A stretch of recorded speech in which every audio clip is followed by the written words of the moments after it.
a Saturday night at Hard Rock Stadium. The Dolphins hosting the Washington Commanders. Preseason game number 2. Next Friday, we're with you from Tampa. And then cut down day and everybody getting ready for opening day. Tonight's broadcast presented in high definition by BrandsMart USA. Favorite brands, lowest prices. The Dolphins won the coin toss. They've elected to kick off. So the Commanders will get the football first. Washington lost to the Jets last week. We'll see second overall pick Jaden Daniels start at quarterback. To listen to tonight's game in Spanish, be sure to enable the secondary audio programming or SAP button on your viewing device. SAP services tonight presented by the Florida Lottery. Play responsibly. Doesn't get much better than this for August in South Florida. Kia's got our weather report. Kia, movement that inspires. Mid-80s tonight. Pretty comfortable for this time of year in South Florida. Dolphins and Jason Sanders will get things started. A couple of receivers, Byron Pringle and Darian Davis, are deep for Washington with a new dynamic kickoff. Again, you got the two deep men, everybody else lined up at the 35 and 40-yard line there. No one's allowed to move until the ball hits the ground or is touched. And special teams coach Danny Crossman continues to work through all of those things. Most of the starters will go tonight, except those, of course, on the PUP list. And those nicked up, a little squib, and here's Pringle to the 20. And the ankle tackle is made on the special teams by Storm Duck. Here comes the Washington offense, and the franchise's hopes pinned on Jaden Daniels for new head coach Dan Quinn. Here's a look at Daniels presented by Kia. Unbelievable Heisman Trophy winning season last year at LSU, where he accounted for 50. That's 5-0, not 15. That's 5-0 touchdowns. In the SEC, expected to go a couple of series, so he's got his starters in there with him. Brian Robinson, the power running back. Daniels starts in the pistol.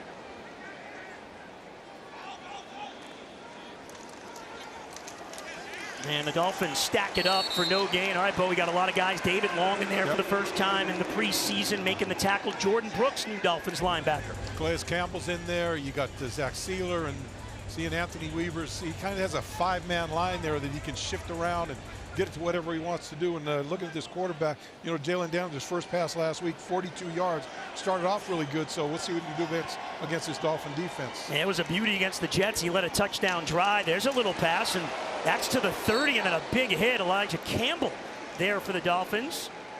De'Ami Brown made the catch, bring up third down and short. Elijah Campbell, one of those guys that's in a crowded room in that defensive backfield making plays. And every time you talk about this defense, you're talking about a lot of those guys, and Elijah is one of those guys. Big hit right there. Yeah, sitting it out tonight at safety, Javon Holland and Jordan Poyer, so opportunity for those other safeties. Marcus May, the veteran, first-year Dolphin, in there as well. Dolphins bring some pressure. Brooks up the middle, but they block it up well, and that's a first down out in the flat. It's Brown, so Daniels able to complete that pass. 6'3", 210. Of course, the second pick of the draft, Caleb Williams, who had a big game for Chicago today. He looked good, was the #1 overall pick. And now Washington hurrying up a bit. And Daniels kept that one himself. Kader Kohu came up to make the tackle. And Emmanuel Ogbah in there. An interesting story. Was out all in the offseason, couldn't get a contract, and all of a sudden, day one, here he pops in, and he's starting on the starting unit. And they're really happy to have him on the field. Now Ogbah, the veteran, has had a great camp. He got Quentin Bell, a great story on the other side. Mike McDaniel's quote on 56 in Aqua Bell: he refuses to quit. Here's Daniels to throw. And that's complete, just short of the 45-yard line. Cam Smith in coverage against Terry McLaurin, one of the best in the NFL. Yeah, Cam Smith's one of those guys you want to see a little bit more out of him, you know, and see what he can do.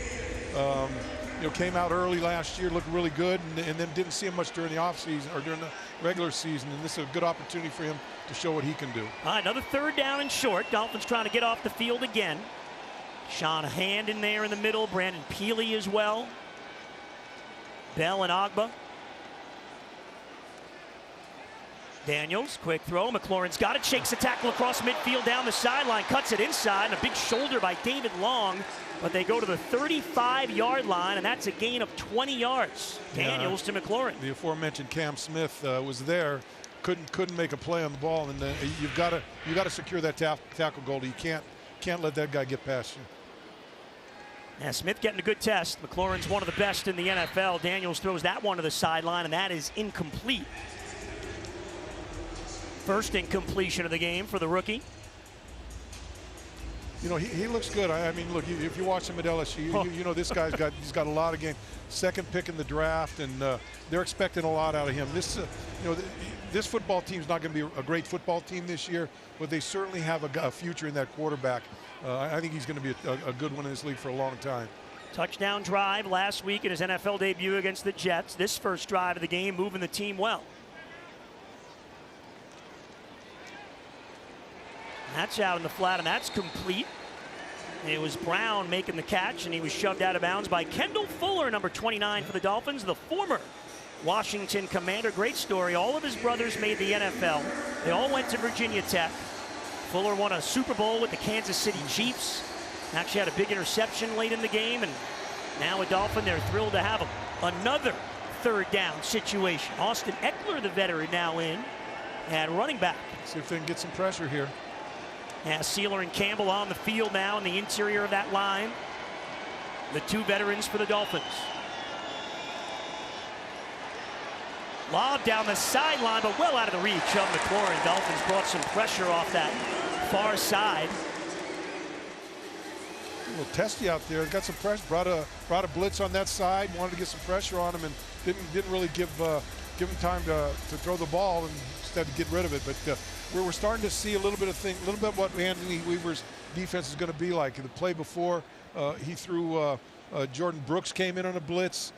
So he's going to be a very aggressive defensive coordinator, which is going to make it a lot of fun to watch these guys play the defensive side of the football.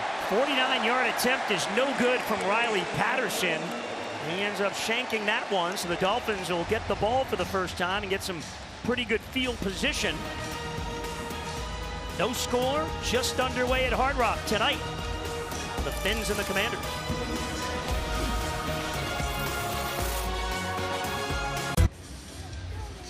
He should be smiling. Quarterback Tua Tagovailoa leading the way for the Dolphins. His first action of the preseason here tonight. His first drive, most of the starters in there. Kia presents our starting quarterback. Kia, movement that inspires. Tua Tagovailoa maturing as a leader. He's leaner off the great year last year. He's lightened up. Julian Hill goes in motion, the tight end. Quick pass, Craycraft across midfield. Oh, Tua looks like he never left. That's that timing offense the Dolphins run. That's that Mike McDaniel offense. You know, every play there's going to be one person open. You get that quick throw out there. That's what it's designed to be. When they get in trouble is when you have to pull it back and look for that second option. But there's always going to be someone open in that first choice. Yeah, no Waddle, no Hill tonight. Odell Beckham Jr. still on the PUP list. So Craycraft, big factor with Barrios. We get a good look at Malik Washington as well, as everybody's high on, the rookie wide receiver. Jonnu Smith at tight end wearing number 9. The new Dolphin makes the catch and taken out of bounds at the 40-yard line. Now, we talked to Mike McDaniel. We talked about Tua, and I love the quote. He said Tua is now a, quote, PhD leader, end quote. He is emerged. He's comfortable, Bo. Yep. Tua told us, hey, if I got to call some guys out, some guys need it privately, quietly. Some guys I can do it right on the field. I'm okay with that. And boy, these two guys have really had quite a marriage here as they approach year number 3 with the Dolphins. Mostert for the first time with the touch. He's got the first down inside the 35. Well, you get that running game going, and what a group they've got in that running room. Mostert, certainly the All-Pro from last year. What a year he had with this running game. But you combine that running game. You know, we talked to Mike earlier last week, and he was talking about how he maybe got a little pass-heavy, wants to get back to a little more balanced attack. Now you get that running game going in there, and you can get these defenses off balance with the run-pass. Boy, I tell you, it's going to be tough to stop this defense or this offense if they can get to that point. Well, Mike McDaniel has said running when everyone knows you're going to run. That's the key to winning games. Washington goes in motion. Here's Mostert. pushes his way to maybe the 35-yard line, and Walker in on the stop. Let's see if that's enough.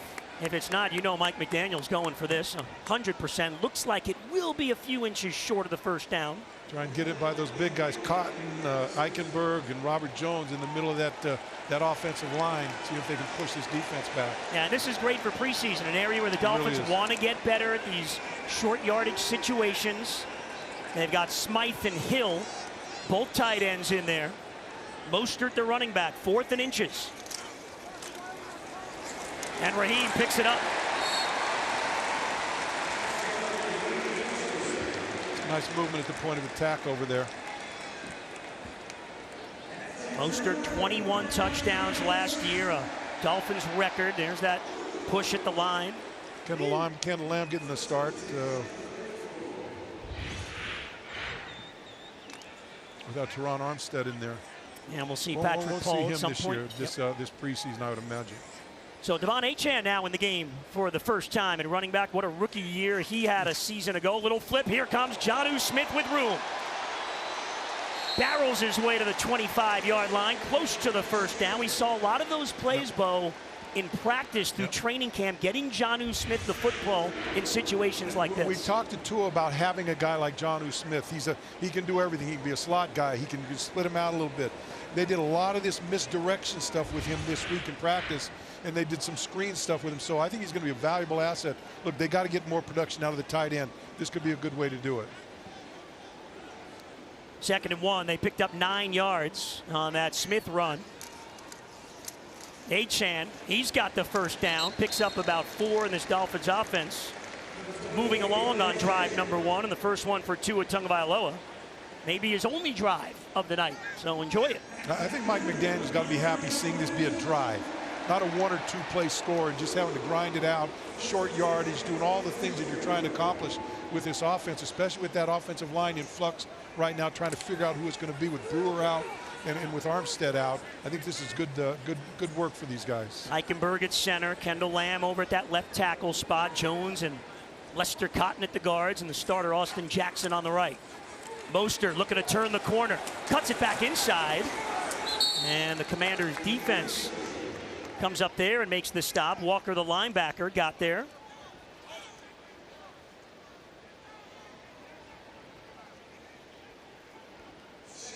Mike McDaniel, we asked him yesterday, hey, pretty pleased where his team is right now in training camp.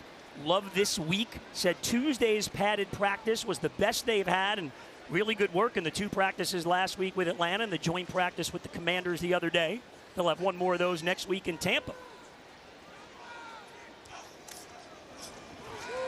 Tua, play fake.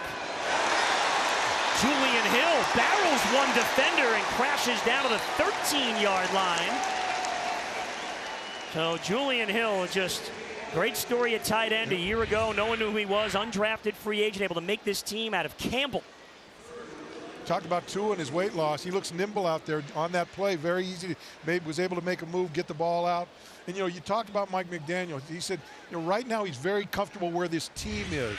He's like, I need to see the guys that are going to be the secondary guys, but where this team is and what they're doing right now, he's very comfortable with this going into the season as far as scheme-wise and the way their ability to play out the scheme that he wants to throw out. 3rd down. Mostert gets the call, and he did not get there. It was Walker again, that linebacker. Commanders only dressing 4 of their linebackers tonight, so Walker, number 32, is getting in on a lot of tackles. So once again, another 4th down situation. The Dolphins will go for it. This is what Mike talked about. You want to run when the defense knows you want to run, and see if you can still make it. This is one of those moments that I think he'd be looking at. It looks like he's going to split it out a little bit. But yeah, this one's really 4th and 2 from the 9-yard line. Got Craycraft on the near side. Jonnu Smith in there. Washington as well with Craycraft. And they're looking for River. End zone. He's got it. Touchdown. Oh, Tua, that's a beautiful throw, and he's dancing, and River Craycraft hauls it in. You talk about him being comfortable. We haven't seen much of that out of Tua, and I think that's part of his rebirth here about this. It's my team. These are my guys. But what a ball! Put it right on target for Craycraft. He ran a really good route. You know, Craycraft all training camp has had those sure hands, and well, I tell you what a nice first drive. Now Tua takes him right down the field. He goes a perfect 5 for 5, 51 yards, and the touchdown pass to River Craycraft, who really, Bo, you know, he's been on that bubble his whole career. You got to think River Craycraft, as he has the last couple of years with Mike McDaniel, is on this football team, I think. Well, I don't think there's any doubt, you know, with the training camp that he's had and what he's done over these couple of years. And look, Tua's got trust in him, and you know, if he's got trust in him, he knows what he can do. He knows he's going to catch the ball when he has the opportunity to it. So it's a comfort level for everybody in this team to have him out there. Well, Tua Tagovailoa, perhaps his only action of the preseason. It was pretty, 11 plays, 61 yards, and this beautifully thrown ball to River Craycraft for the game's first score.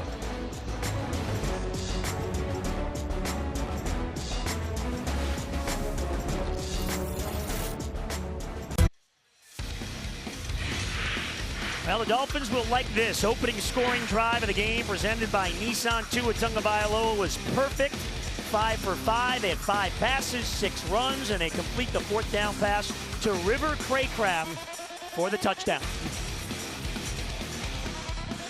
Well, I'm not sure I'm still comfortable with this kickoff deal here. It's going to take me a while to wrap that around my shoulders a little bit, you know. It looks different. We got the punter here, Bo. Jake Bailey this time will kick off. He's been switching off. I think they're expecting these kicks, these returns, all to be between the 20 to the 30, 26 yards average. Someone is where they're expected to be. But I like that bouncing kick. The line drive makes it tough to field. Yeah, we haven't seen many of those going all the way through the end zone. So, as we've said last week and this week, everybody's still experimenting on all of this and see what ends up being better. Now, if you let it go all the way through, because they're trying to discourage that by the return teams, it only comes out to the 20-yard line. There's a look at some of the rules. It's got to land in that landing zone between the goal line. I don't think anyone down there is sure where they're going to put the ball They didn't know. down. They got to walk back to the 20 or 100%, right? Yeah. They were splitting the difference, Bo. The referee was at the 25, but and the Commanders were in about the 30. Yeah. They're trying to lobby for a little more yardage there. Now, if it lands short of the landing zone, short of the 20, it's the equivalent of being out of bounds, and the offensive team would start at the 40-yard line. So you don't want to do that. Jaden Daniels in for his second series. Robinson breaks a tackle, gets across the 30, upended by Marcus May, but he's got a first down for Washington. Got Chop and Mo and playing the edge rushers in here, and Chop gets upfield a little bit, and they kind of got a little trap on him. Was able to get inside. He's going to have to learn to be able to squeeze that down when that offside guy comes to kick him out. And they keep talking about setting that edge, such a key factor. Young players have to learn that. Chop thinks the Washington tackle moved, and Chop Robinson's correct.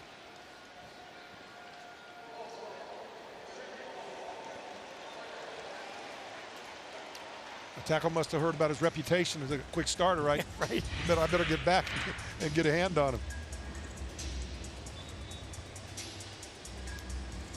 You know, one thing I've seen out of Chop, I know he's much more comfortable when he's down in that three-point stance.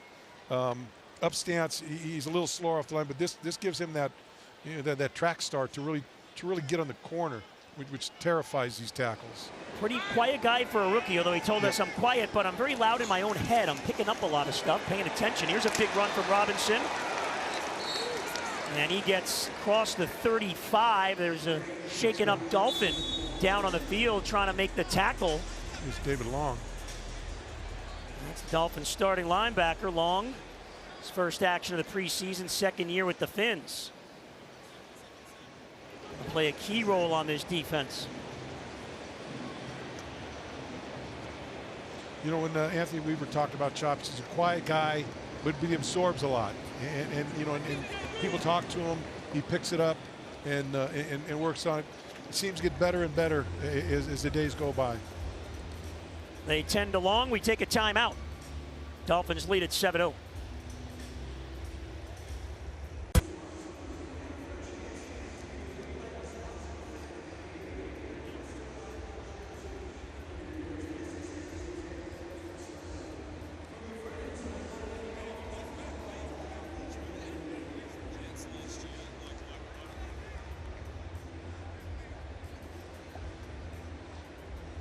In CBS News Miami tonight following the game. CBS Miami is your official Florida lottery station. All right, Bo, David Long trying to make the tackle. His teammate Elijah Campbell in there, and there was contact. Long did walk off the field on his own power. Yeah, Elijah comes in a little helmet to helmet, and that doesn't feel very good. I know that. So Daniels operating the Washington offense. Fake the handoff to Eckler, keep it himself. There goes Jaden Daniels to the 50-yard line. Marcus May took him down. Daniels is showing what he can do for new head coach Dan Quinn. A gain of 13 for the rookie, the second overall pick. Yeah, that's what I think he brings to the table. He can throw the ball as well as anybody else, but he's got that ability to run. And that soft side, they're going to have to shore up that side because they've gone over there a few times and they have success. And so they're going to have to get up and contain a little bit better. Expected to play a couple of drives, so this could be the final one for Daniels. Pass outside to Dotson. Marcus May came up and made the tackle after the gain of about 3. Marcus May, the veteran, the former Florida Gator, was with the Jets and the New Orleans Saints the last couple of years. Interesting, every game he's ever played in the NFL, he has started. Marcus May. Good stuff. Made a good play there, and you know that safety room there. There are a lot of safeties in here with opportunities. They're going to play a lot of safeties during the course of this season, more than most teams would. Yeah, they're deep at just a lot of positions. Safety's another one. Corners. Complete over the middle as Daniels finds his tight end Bates for a Washington first down. We'll see Patrick McMorris later on at safety in this game, trying to make the team. Little play action froze the linebacker, give him able to find that soft spot in the zone there. Gain of 16 to the Dolphins 31. Dolphins with some pressure, but feed to Eckler, 30 to the 27-yard line. Short gain there. Boy, Daniels does look comfortable, huh? I mean, he's a rookie. I know it's preseason, but he looks good. He really does. He looks like he's been out here for a long time, and you know he's had a couple of times where things have broken down a little bit. Doesn't seem to phase him. Just continues on with the play. So, like I said, he looks very, very good. 8 of 10 for 69 yards so far for Daniels. Completion there to Zacchaeus, and he's taken out of bounds at about the 22-yard line, right near the first down marker. Stay ahead of what's active in the tropics. Count on Chief Meteorologist and Hurricane Specialist Ivan Cabrera and your next weather to help you stay informed and prepared only on CBS Miami, your official home of the Miami Dolphins. You know, this Washington franchise, one of the great franchises in the National Football League historically, and they've been down for a long time. But now the management, the new coach in there, some of the players they're bringing in, they're starting to climb the mountain again. And not going to be too long until they're going to be a force to be reckoned with. Now here's a 3rd and 2. The crowd buzzes. Dolphins get Isaiah Mack, Mo Kamara in there. They'll keep it on the ground, and Eckler across the 20 has the first down, but a flag comes in the Washington backfield, and you figure that's against the Commanders, and this will come back. I think it may be a little holding. I think 71 hooked someone, and they called that a holding on him. Holding for 71 offense. 10-yard penalty. Free play, 3rd down. Andrew Wiley had that false start earlier. The hold there. And there it is on Bolton. Yep. Yeah, back when, Bo, you mentioned this Washington franchise. You met these guys in the Super Bowl. I know it all too well. No doubt about that. Brings back some bitter memories. You guys, I still, man, it's been what, 40 years? You guys should have won that game. I mean, I think you had that game. Let's move on, Goldie. Let's talk about the game here. Man, John Riggins just a little too tough. You had a good game, though, Bo. Yeah. Never good when you're on the losing end, Goldie. That's it. All about team, right? So that'll be the end of the quarter. This is the end of the first quarter. Off the penalty, Dolphins get the only touchdown. Tua Tagovailoa to River Craycraft in the first drive of the game. End of the first at Hard Rock Stadium. Dolphins, did you know the Dolphins have sold out of their season tickets for 3 straight years? Well, don't worry. You can sign up for the season ticket member waitlist. Learn more about waitlist benefits, exclusive events, and more. Go to MiamiDolphins.com today. 3rd down and 11 for the Commanders. Dolphins' 33-yard line.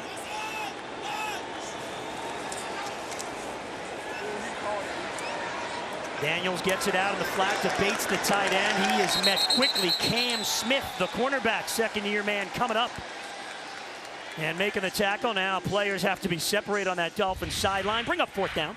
Good to see Cam come up and make a play here. He's got to get his confidence back. I think last year may have shook him a little bit, and he's got to start making plays like this so he can know that he can play at this level. It was a really tough year for him.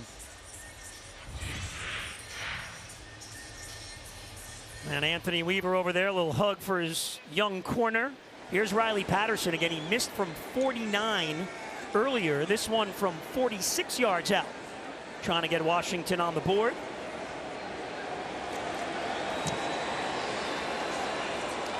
And this time Patterson is good.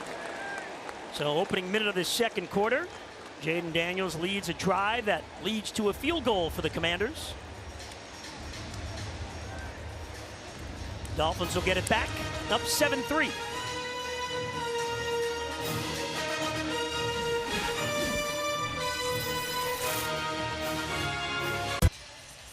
Beautiful night, beautiful look outside of Hard Rock Stadium where the Dolphins have the lead on the Washington Commanders in this preseason game. 7-3 the score. Tua Tagovailoa engineering that scoring drive. Dolphins back to receive. The rookie on the left, Malik Washington out of Virginia. Braxton Berrios as well. And here's Patterson, who just connected from 46 to put the Commanders on the board to kick off.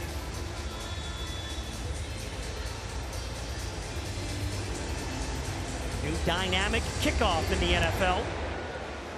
Punches this one down to the 5. Berrios will take it. Crosses the 20. Oh, literally head over heels at the 25-yard and that wide line. That's where the Dolphins will start with Skylar Thompson.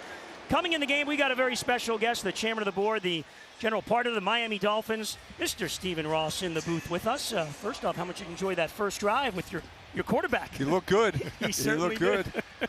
I don't think we'll see him again tonight. But no, Skylar now, and that should be it, right? Wait till the regular right. season. That's it. Mr. Ross, they do the NFL Players Association poll every year. Your team, A's and A-pluses across the board in treatment of players, facilities, brand new locker room here.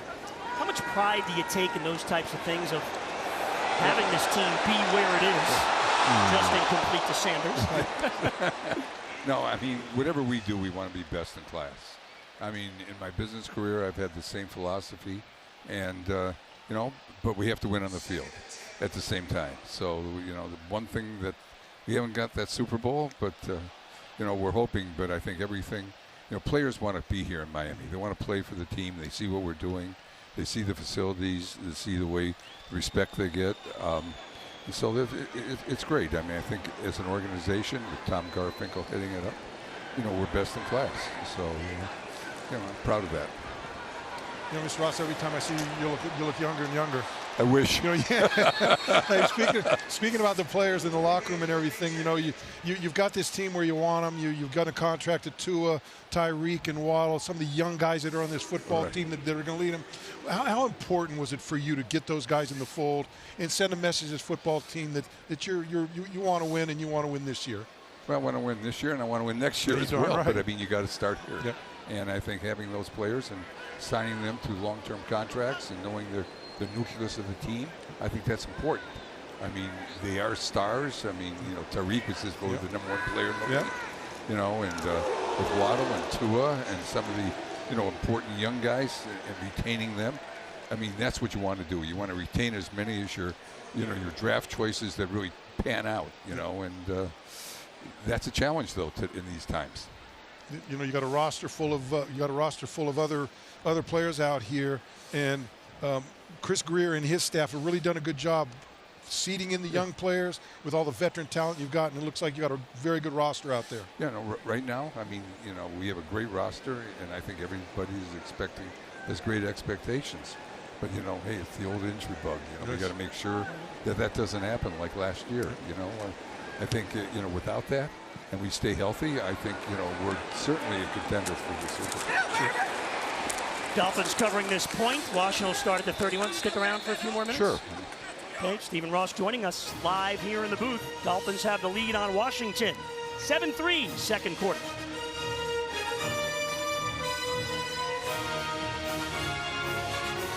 CBS is reimagining a classic TV series. Don't miss Academy Award winner Kathy Bates in a reboot of the legal drama Matlock. That's Sundays this fall on CBS Miami, the official home of the Miami Dolphins. We continue here in the broadcast booth on CBS Miami with Mr. Stephen Ross. About a few years now with Mike McDaniel. He's taken you to the playoffs a couple of times.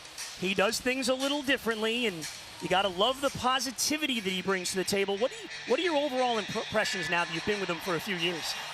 I mean, you know, we took a chance, but I was impressed by him. I mean, his intelligence and as a person, you know, he's unique, certainly, and he's doing a great job, and, you know, everybody loves him. Big scramble here. Jeff Driscoll now in at quarterback, finding all kinds of room. Finally hauled down inside the Dolphins' 30-yard line. Quentin Bell got all the way there to make the tackle. Yeah, big hole in the middle of that offensive line that they pushed out and gave him room. And got to get someone up to get the tackle. But let's get back to Mr. Ross here. So you look at the stadium, obviously huge investment, time, money, everything you put into it.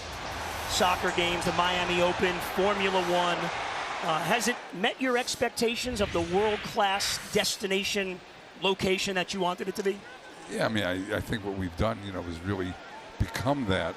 But, I mean, it's always can get better. And we're looking at different things, how we make this stadium even better and, you know, bring different events here and everything. Because it's great for Miami. It's great for whole South Florida. You know, and owning a team, I think that's what you really want to do, is bring the community together and do things to enhance the community. You know, you talk about all that other stuff, but, you know, the stadium's beautiful here. You got the practice facility right over there. There's a medical center right there next to them where they can walk in. The state of the franchise right now has got to be at an all-time high. I don't think I've ever been more impressed with any place we've been and with the franchise is what this team is right now. You feel a lot better than winning the Super Bowl, wouldn't you? I feel a heck of a lot better. I like you keep using the phrase Super Bowl. You know? Look, my time's kind of running out here. You know, you got plenty of time. You look great. Go for Bo. That could be the motto. Get one for Bo. I will roll one more play here. Jeff Driscoll in at quarterback on 3rd down and 8. Dolphins defense again trying to hold and have the Commanders just settle for a field goal attempt. A lot of the starters now have departed the game. Driscoll throws. That's complete. Up to make the tackle for the Dolphins was Cater Coe, who's short of the first down. Mr. Ross, a pleasure. Yep. It's a pleasure. It's always great. Thank you. Look forward to a good season. For all the Dolphin alumni, thanks for what you do for us, my friend. Thank you. It's a pleasure. Appreciate it. Thank you. Stephen Ross joining us live in the broadcast booth tonight as the Dolphins and Commanders play preseason game number 2. Appreciate it. Got another Riley Patterson field goal attempt, his 3rd of the game. He's 1 for 2. This one's from 43.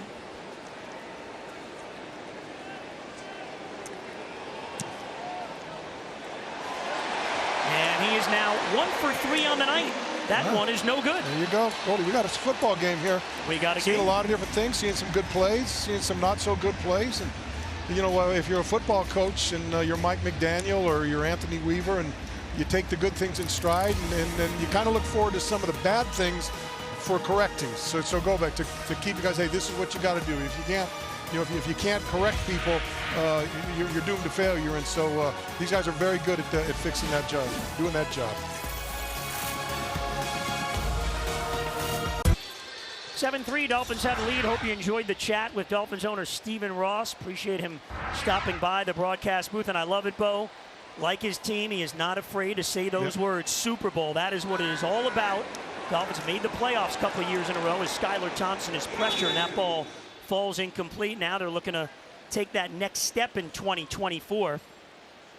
Yeah, you know, this team's not afraid to throw it out there. Players, coaches, the owner.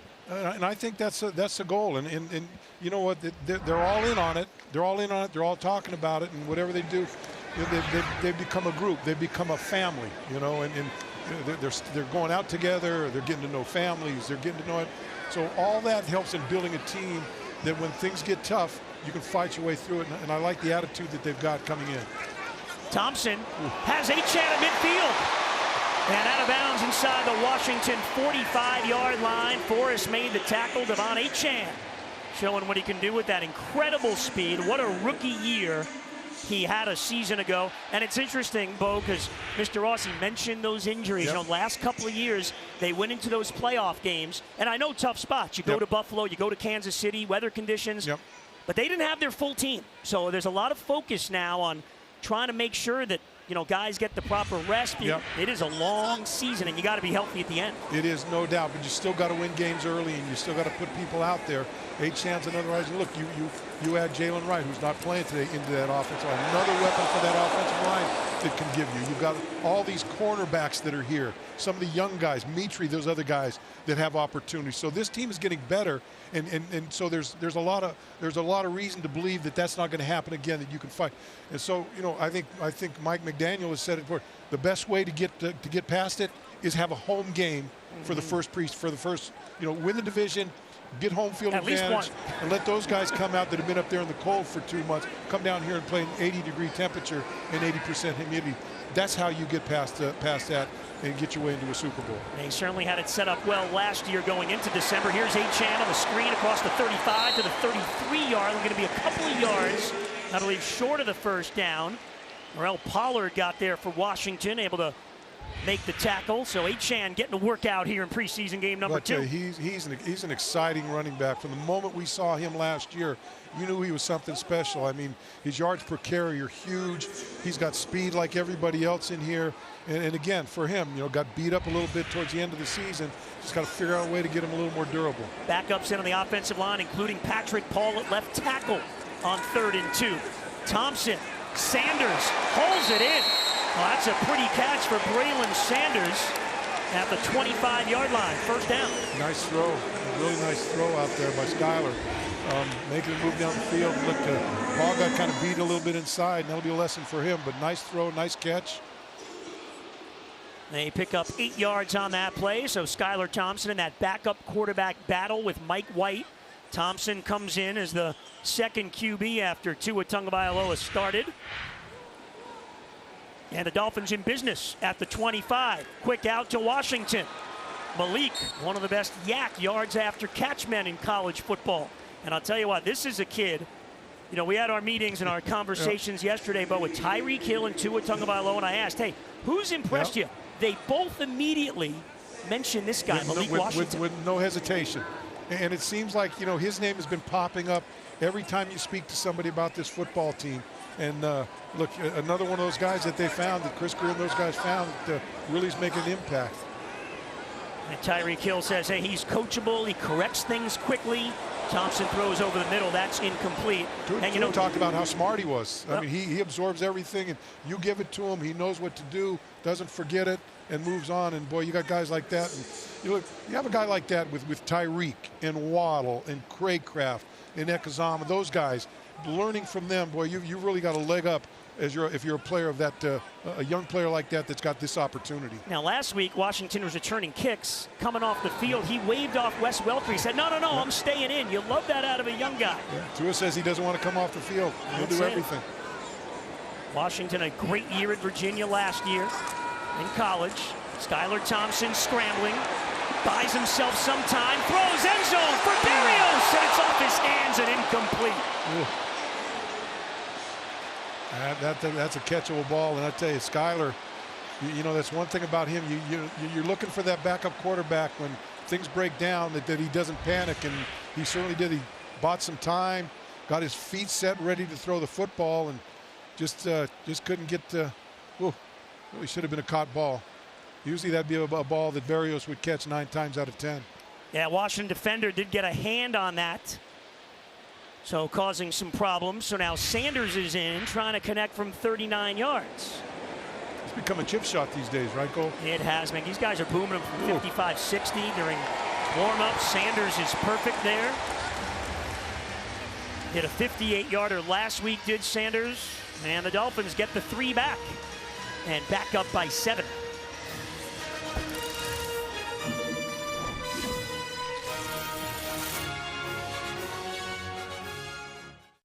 Once again, time to select the best high school football players in South Florida. And the recipient of this year's Nat Moore Trophy, Trish Christakis, profiles Booker T. Washington defensive back Ben Hanks. Go to natmoretrophy.com to nominate your favorite South Florida high school player, and be sure to stay with CBS News Miami at the half with Chelsea Jones. Odell Beckham Jr. over on the sideline. Crowd is yelling to him. They wanted to wave. They got it. Dolphins have a 10-3 lead. That last drive engineered by Skylar Thompson. 9 plays, 46 yards, leading to the Sanders field goal. Backup quarterbacks now in the game. By the way, Jaden Daniels, Tua Tagovailoa, 15 of 17 for 139 combined yards. They were on the money. Here's Allen for Washington on the return. And he's tripped up. Elijah Campbell got a hand in there. Time for tonight's trivia question, brought to you by Florida Blue.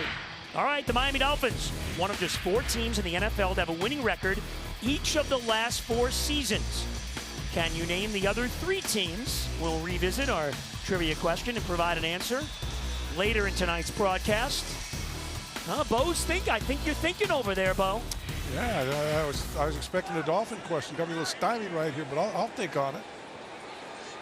Well, that's what we're trying to do. You know, you're so good at the trivia, we've got to throw some, tough ones at you. Driscoll, deep over the middle, and McCaffrey's got it. Kohu had pretty good coverage there, but Luke McCaffrey, part of the McCaffrey football tree, able to haul it in. His brother Max is a Dolphins offensive assistant. Christian, the number 2 player in the National Football League, or no, he's 2 or 3, right? In the National Football League. What a family. Gain of 21. Driscoll to McCaffrey. Driscoll now in at quarterback, the former Florida Gator, keep it on the ground there. McNichols, one of the backup running backs. So we mentioned a few of the McCaffreys. It goes even deeper, Bo. Look, check this out. Unbelievable. Well, Ed the father, yeah, remember him. Max, Christian, what a player he is. that Christmas at the McCaffrey house must be pretty fun when all that. Well, that gang can't be there because they're usually playing football. So yeah, playing, watching, they're doing something with it. Luka rookie with the Commanders. Completion there, Zacchaeus, and Dolphins just would not let him out of there. There's Cam Smith. What have you thought here, Bo, in this first half? Cam Smith, didn't play last week, was banged up. I imagine these preseason games are pretty big for a guy like him. Yeah, and look, he's got to prove a little bit that he's durable. He missed that tackle early on, led to a big gain, but he's held the guys up the last couple of times, made a couple good tackles. He's got to make some impact plays. He's kind of leaning on his ribs a little bit. I hope he's all right. 3rd and 5. Driscoll pressure, steps up. And he runs it. He's upended by Chop Robinson, but he's got the first down. So Driscoll has used his legs here in this first half. Marcus May again coming up and getting involved in the play. That's you want a safety that's able to come up and get a helmet on the running back and keep that keep that gain as short as possible. Pretty active player. Chop, the 1st round pick out of Penn State, his NFL debut. Grew up in the Washington, D.C. area. His dad, Commanders fan. He's here at the game tonight. Chop himself, he was a Ravens fan. Kader Kohu with a chance on that one. Just couldn't get his feet planted. But it come for a big game.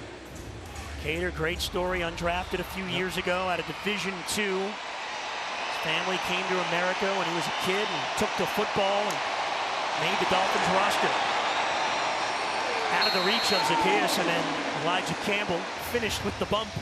Just let him know a little bit that he was around. You like that, don't you? Yeah, I like that. He'll think about it next time, right? See a little bit. You mentioned Needham, good little pressure in there. Got his hands up. And you mentioned, Bo, all these multiple defenses. Weaver's going to run. We're seeing a little bit of that tonight. A lot of it, So he's got 5 guys in there. His idea is to have 5 guys in there.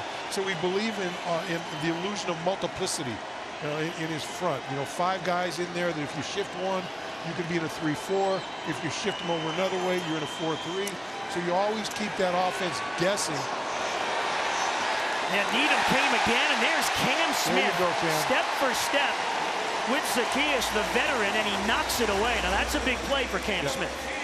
Very good play by him. Step by step, but talking about Weaver, that illusion, you can get in there and they can start calling a play and you can just move in the middle without changing personnel. and then they have a completely different look at what they're doing, run, pass, and all those types of things. So I think he's going to be very creative with this entire defense. So in that language, he sounds like a defensive Mike McDaniel. Yeah. He can mix things up, He keep does, the opponents off balance. We got teams that we got coaches that like quotes. Yeah, I love it. It's great. Barrios is deep. Fair catch at the 10. With 4:45 to go in the second quarter.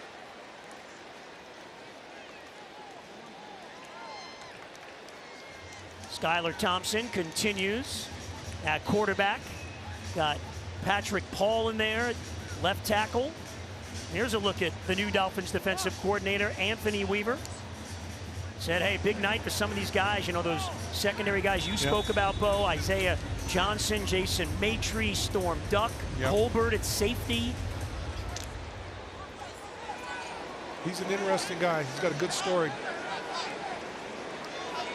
Chris Brooks now in at running back, and we would think he'll take it the rest of the way after Mostert and Achan are done. Wright and Wilson not in uniform. Here's Big Brooks. Across the 10, got a few. Let's get down to the sideline, and Mike Cugno. Mike?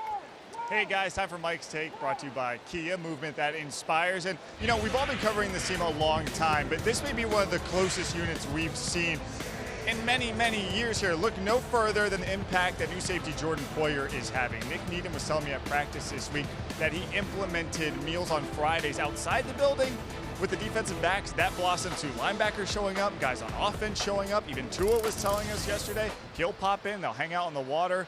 And of course, when we asked Anthony Weaver about this, he said 1,000% yes. Communication and connections off the field impact winning on the field. So I think fans certainly will enjoy watching these relationships build on and off the field and see what it means in terms of that win column, guys. False start, number 89, offense. 5-yard penalty, second down. Penalty there on the tight end, Julian Hill. It really seems like those types of things that Mike just spoke about, Bo.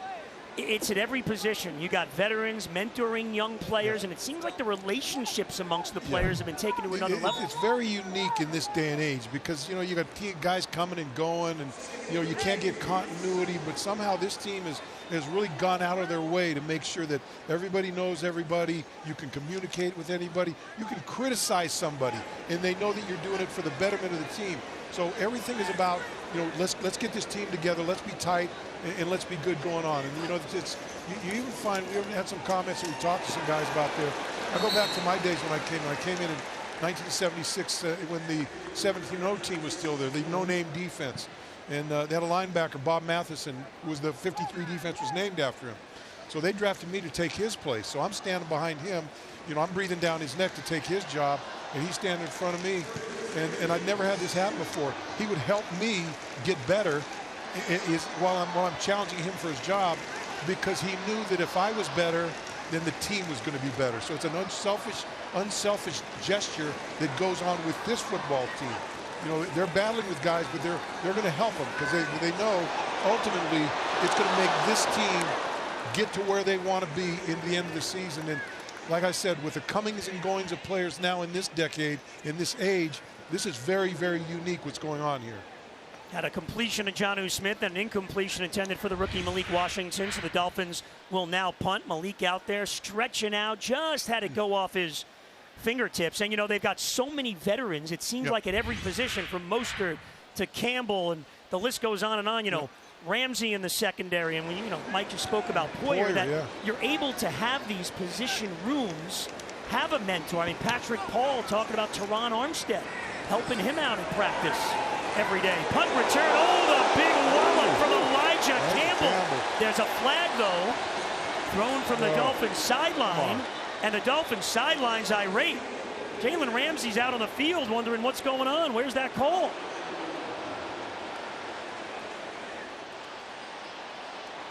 And Dolphins sideline thought it was a good hit. Officials will discuss it. Campbell's been real active tonight. Yeah, he's been very. Look, we've been hearing his name all along. He's one of those guys that's up and coming. He's a hard hitter. He can cover. A valuable asset in this team. And another one of those guys that's a smart player and knows what he's doing. And you know, you like to be the defensive coordinator with all these guys. You'd like to be Ryan Slowick, the passing game coordinator. but there's going to be some hard decisions to make when it comes to getting down to that 53-man roster, both in the wide receiver room, in the running back room, and certainly in the secondary. Well, they're discussing this for a long time. Here's a look at it. Allen did not call for the fair catch. Helmet to helmet. Foul, hit on the defensive flare, number 22 kicking team. 15 yards from the end of the play, automatic first down. You think it was the helmet on helmet is why they... Look, I think he hit him on the shoulder. I don't think it was a helmet to helmet. And I would ask you this, what is he supposed to do? Just run by him? Agree. I mean, you know, he didn't call for a fair catch, puts his shoulder down, hits him. So the problem with that, when the ball carrier catches the ball, he squats. When he squats, that target drops down, 6 to 12 inches, and you're coming into the target, and that defender can't move. I don't know how you're supposed to. I don't know how a coach can critique a guy with a play like that. And the special assistant tonight next to you in the booth pointed out before the game, told me that Allen is 5'8", 176. Yeah, so 5'8", crouched down even lower. You're right, Bowen. Campbell, hey, he's trying to make a team. There's a tackle to be made. Guy doesn't call fair catch. In any event, 15-yard penalty. Washington starts in the Dolphins' side of the field, and here goes Wiley, the running back. He picks up a first down. He got 11. May was able to make the tackle. Guys inside. Deshaun Hand in there. Guys got to get a little stout on that run. Got Zeke Vandenberg in. He got hurt last week, and during practice, he's got a lot of practice snaps out there. Got hurt early in the game last week. Nice to see him back in there. He'll probably get to go the rest of the way and see what he can do. And he's in the middle, number 57, along with Duke Riley. Brandon Peely on that defensive line, the undrafted free agent, second year. And look at that. Chop Robinson. Welcome to South Florida. This is the 2-minute warning. Oh, you got to like that. Chop using the speed untouched getting into the backfield. Speed kills on the pass rush, but it can always put down a running game. Got right through the gap and was able to make the play. Good play by Chop.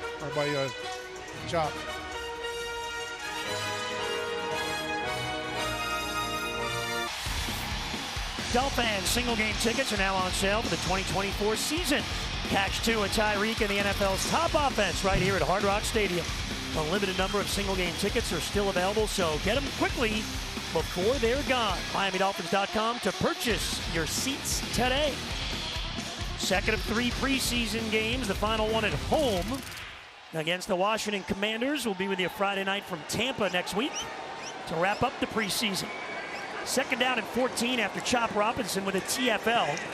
Pass complete there to the veteran Crowder from Driscoll. Nick Needham and Vandenberg both there on the stop for the Dolphins. After the tackle by Chop, Jalen Phillips went halfway out in the field to congratulate him and tell him that's a little that camaraderie that we've been talking about with his football team.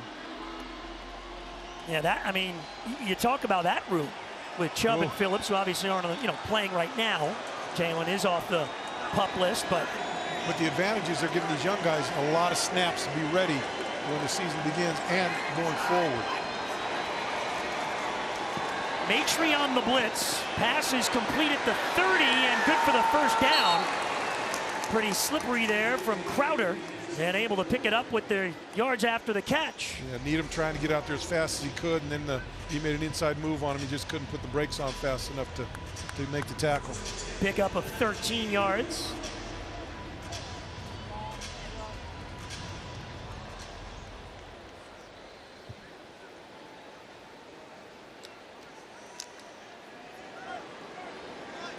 Jonathan Harris now in on that defensive line for the Dolphins, next to Hand.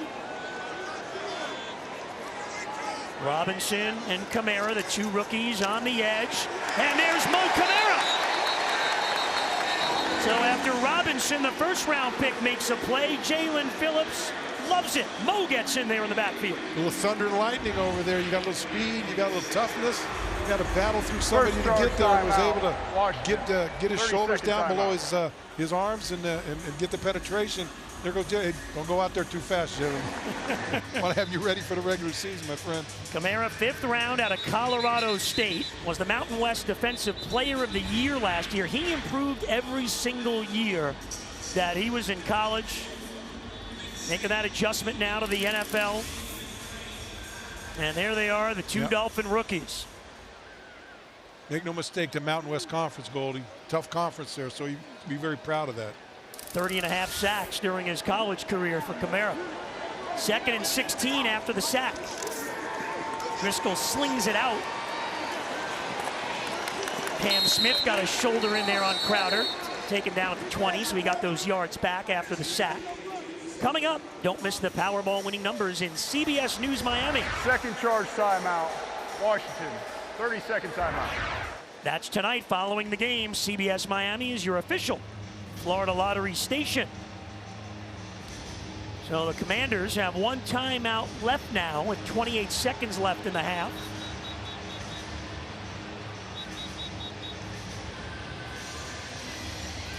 By the way, we did mention Brandon Peely. I was remiss last week. You know, his sister Alyssa's a great athlete. She was drafted 8th overall in the WNBA. Yes, I recall that. So we should mention that. Anthony Weaver's talked about Peely's ability. He was a highly prioritized undrafted free agent last year by the Dolphins, and talked about his sister actually used to play football with Brandon Peely when they grew up. Quite the athletic family. 3rd and 11. Driscoll looking, end zone. Incomplete. Neal was out there in coverage. Saran Neal, free agent from Buffalo.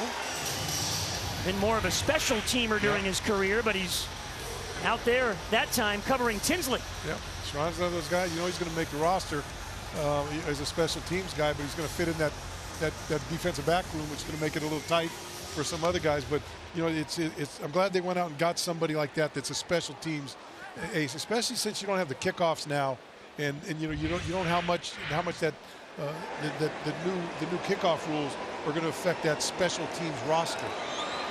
38-yarder for Patterson. That is good. He's 2 for 4 now in the first half. And Washington able to cut that Dolphin lead to 4.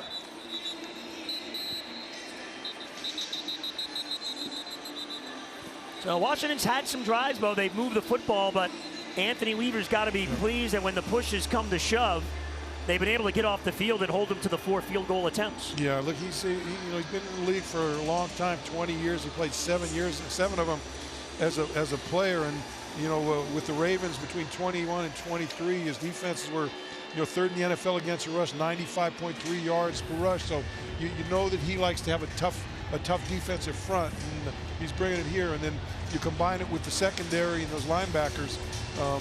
I think he's going to have a lot of options to deal with, and like we said before, he's very creative on that. There's a lot of guys that he's leaned on. We'll talk about that a little later on. You know, from Rex Ryan to Mike Vrabel, all these guys that he's learned what he wants to do with this football team.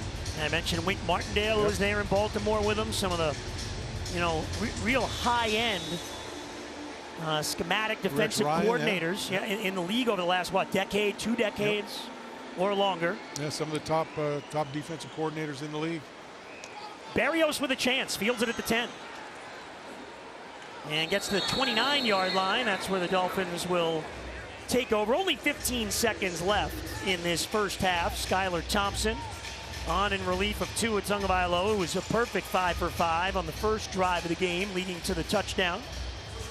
We've got Jonnu Smith in there. I wonder if they might be having a little package for him right here to close out this first half. 15 seconds left. And Patrick Paul in at left tackle, relieving Kendall Lamb. By the way, Patrick's brother is on the Washington Commanders on their offensive line.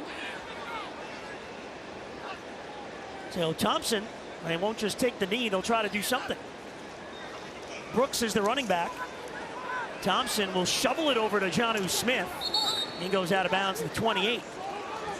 So they lost a yard on that play. Jonnu Smith played his college ball at FIU. Happy to be back. Boy, tell you what, he didn't waste any time getting on those Buffalo Bills, man. When Jonnu signed, he said, and I'm quoting, so this isn't me, don't yell at me. It's the worst place you can be, and the wings ain't that good. Ooh, wow. He's throwing some fighting words. Those are a lot of Buffalo fans down here. Might want to watch his back every now and then. Bring it on. Bo knows a thing or two about wings. No signature wings anytime. Chris Brooks on the receiving end gets about 9 yards on the final play of the first half. This is the end of the first half. And our score at halftime, the Dolphins leading the Washington Commanders 10-6. Stay with CBS Miami as we send it back to our news studios with Chelsea Jones for the latest news and weather. Trish Christakis will profile one of Booker T. Washington's football standouts, Ben Hanks, who's in contention for this year's Nat Moore Trophy. Mike, Kim, and I will be back with the FPL halftime report and the second half after this news update. Welcome back to Hard Rock Stadium. Our score at the half, the Dolphins 10, the Washington Commanders 6. As promised, it is time for the FPL halftime report. FPL working for you every single day. Well, the Dolphins had a very impressive opening drive. Most likely, Bo, it's the only time we see Tua Tagovailoa in the preseason. We thought about 10 plays. Yeah. It went 11 because it ended in a touchdown, and Tua was perfect 5 for 5. Yeah, you couldn't ask for any more from Tua. He did a lot of different things on the football field. Moved around in the pocket. This first throw, just a quick snap off to River Craycraft, right on target. That's what you're looking for again to Jonnu Smith, who's going to be one of his favorite receivers as we move through this season. And then he has to move. That new body type he's got. He's able to pull up and get the throw going. Gets a big one to Hill now. So then you get the one you put dead on target, right in the corner of the end zone. Boy, you'd love to see that. River Craycraft again having a good season, but boy, Tua, it was right on target, and it's exactly what you wanted to see out of Tua, giving him a lot more confidence when he comes out of this game. Yeah, pretty throw on fourth down there to the always reliable River Craycraft, who hauled it in for the touchdown. Let's continue with our FPL halftime highlights. We go over to the defensive side of the ball. What'd you think in that first half? Well, they got a little pressure up front, but the defensive backs played pretty well here. You look at Cam Smith, who we're looking for him to bounce back. Did that, and over you got Kohu that gets a ankle, and then here you go, you got Cam Smith again with the right on target, and they were tight coverage. You get it right here again with the Saran Neal, who's a special teams guy, but he can play back here. So again, we talk about the competition in secondary. There's two guys there that are battling for it, along with Kohu, and so things are looking good back there. It was an impressive performance, really on both sides of the ball. And guys get an opportunity, trying to make the most of it. We look at our FPL halftime stats, and the Washington Commanders did have some yards on the ground. Most of that was that one Jeff Driscoll scramble, the quarterback. No turnovers in that first half, and the time possession advantage for Washington. They did miss a couple of field goals, and the Dolphins have the 10-6 lead. Before we wrap up the FPL halftime report, Mike Cugno is down on the sidelines with the other Mike, head coach McDaniel. Well, Coach, it's been a while since we've seen Tua take snaps in an NFL game. How did you like the way your quarterback came out, ran that first drive? I was happy with it. We had the same play, the first play of the drive, as we did last year in Houston, and he completed it instead of throwing a pick, so that was a good start. And then ultimately, you just want to go see people communicate, how you rally around certain situations. We had a couple 4th and 1s. We did all right, so I was happy with it overall. Obviously, there's some changes for the defensive front right now, but Chop Robinson comes out and makes a big play in that first half. What did you like out of his first NFL action? It was cool to get it in the game. His teammates and myself included have seen him do it all camp, so that was a good starting point, and we look forward to seeing more of that. Thanks, Coach. Enjoy the second half. Awesome. Thanks. Guys, back to you. Mike, thanks very much. Here's a look at Tua. 5th year, 3rd year with Mike McDaniel. He led the league in passing yards a year ago. And Bo, I remember when he signed that contract, he had that very humble press conference. He asked, hey, what'd you buy? What are you going to do? He goes, I didn't buy anything. I'm not really a big collector of expensive things. But he did make the point, Bo, we need to win more games when it matters. That's the sole focus of this training camp. No doubt. I mean, look, we've all known what's going on over the last few years. Last year, 6 weeks out, you're number 1 in the AFC East, and you're going, hey, we're the number 1 seed. We're going to have there, and then you got to battle to get into the wild card spot. Go to Kansas City, and you don't get it done there. They want to wrap this thing up early. They want to be able to get some home field advantage and know that they're there. And I think it started the first day of training camp with the message that Mike McDaniel gave them, and it filtered on down to all these players. You talked about Jordan Poyer coming in. You talk about Raheem Mostert, what he does. Tua being that type of leader. And so this is just another building block for being the type of team that they want to be, that's not going to falter when it gets tough. Malik Washington on the second half kickoff return got across the 30, but the flags came flying in. To listen to tonight's game in Spanish, be sure to enable the secondary audio programming or SAP button on your viewing device. SAP services tonight provided by the Florida Lottery. Play responsibly. So we figure the Dolphins will be backed up a bit here. You know, going back to Tua, we talked about him. I asked him during the group. We'll see what this call is here. During the return, holding, number 26 of the receiving team. 10-yard penalty from spot foul. First down. I asked him, how do you get the confidence to call one of your players out, to say, hey, you need to do better, you need to do this? And he said, you know, if you want to do that, you've got to produce. If you can produce, that's how you can gain confidence in this league. And that's what he's done. And every time he makes one of these plays, every time he hits a big play down the field, you know, he gets more and more confidence, and the players and the team get a lot more confidence in him too. So I think you know, this little start we've seen tonight, couldn't ask for anything better. Brooks, the running back, gets the call and gains a few, and now the flags come in from the Washington secondary, so more laundry on the field. Now, just talking about Tua, we saw Tyreek Hill there on the sideline. Interesting conversation with him yesterday. Said he went from 13% body fat to 6%. He's in the best shape of his life, cut out all the fried foods, yoga, Pilates, and he ran around chasing the kids. Yep. Holding, number 72, defense. 5-yard penalty from the end of the run. Automatic first down. Defensive penalty there. He ran around all those football camps that he has, and that was his offseason. At 30 years old, Bo, he seems to be in a terrific frame of mind. He's in a great frame of mind, and the one thing I like about him, he's a tough character. You know, he gets dinged up and he just keeps playing, maybe to the detriment sometimes. Certainly towards the end of last year, where he got that tackle that really kind of slowed him down. But he's a guy that always wants to be in there. He gets hurt, he plays. This one. Ezekama breaks the tackle. Snead out there blocking for him. And he makes something out of nothing, reversing field. Eric Ezekama, who had been banged up. Yeah, Tua, Tyreek, Teron, they all like that one. Ezekama, here's a guy, Bo, you know, hurt last year, showed some promise as a rookie. He's got to be on the field and make plays to make the team. He does, because you know he's been pretty quiet during this training camp. You haven't seen a lot from him, but lately, over the last week or so, you're starting to see him coming back to what we saw him do last year, and so the more of these plays he gets, the more he gets back. I mean, I think right now he's kind of on the cusp, but if he keeps making some plays, then it's going to be a hard nut to crack. But at least he'll give him an opportunity. Look, again, this is the type of, you get to the point of the training camp and preseason where you're not only playing for your team, but you're playing for some other teams that are going to look at you when the 53-man rosters are set, and they've seen what you've done. They've seen the effort that you've given under these circumstances, and those are the opportunities that he may be looking for. Jalen Waddle has joined the big fellas over there on the sideline for a little chat. Boy, Waddle and Hill just dynamic. Both had their contracts taken care of. Waddle going into his 4th year has had 1,000+ yards receiving every year. Brooks with a huge hole. Breaks a tackle at midfield. Chris Brooks to the 40, 30. They're trying to chase him down, and they finally get him to the ground at the 10-yard line. Oh, that Dolphin running back position is deep. Well, some good luck, good hole for him up front, and he took advantage of it.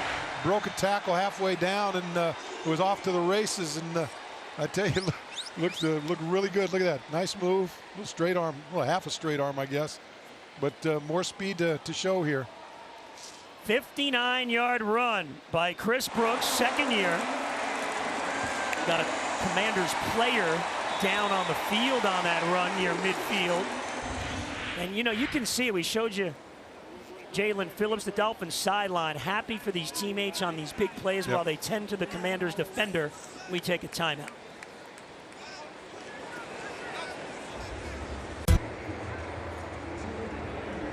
Dolphins have the 10-6 lead. Young fans out here at Hard Rock Stadium on this Saturday night for this preseason game. 3 weeks until the regular season opener. Jacksonville in town. After the big Chris Brooks run, the Dolphins have it at the Washington 10. Brooks gets the call that time, met in the backfield, and they'll take him down for a loss of a couple. And ooh, he got hit hard, and Chris Brooks is in pain. Yeah, he doesn't look good there. He's getting up slowly. One of those, Achane may have to strap it back up again. I don't know Yeah, if Brooks, Achane, and Mostert, the only 3 active running backs for this game for the Dolphins. Oh, yeah, that was... They may have to take the sneakers off and put the cleats back on. That was a tough hit as he was going down. Yep. So there's the conversation. I wonder if Jaquan Burton, I believe he's going to come in running back. Jaquan is an undrafted free agent, played his college ball at FAU. And there he is with Mostert, Achane, Eric Studesville, the running backs coach. And yeah, he's going to have to come in at running back, Burton. So look, you got Achane and Mostert out there, and this kid's an undrafted free agent, and they're there to support him going in. You know, it's again, you keep seeing the evidence of what they're talking about with this football team, and in the closeness and the camaraderie that they've got. You know, just supporting a guy that's going to go in and you know, who has probably very little chance of staying on this roster, but there they are, right next to him, side by side. Oh, Raheem Mostert, boy, he's been told he can't do it so many times in his career. Cut 6 times. Mike McDaniel brought him with him basically from San Francisco, and he's had a couple of real terrific years with the Dolphins, including last year's phenomenal season. You know, Goldie, you talked about him being maybe one of the nicest people I've ever met in my life. You know, we were at, I think it was a couple years ago, we were out in San Francisco, where he had played in San Francisco.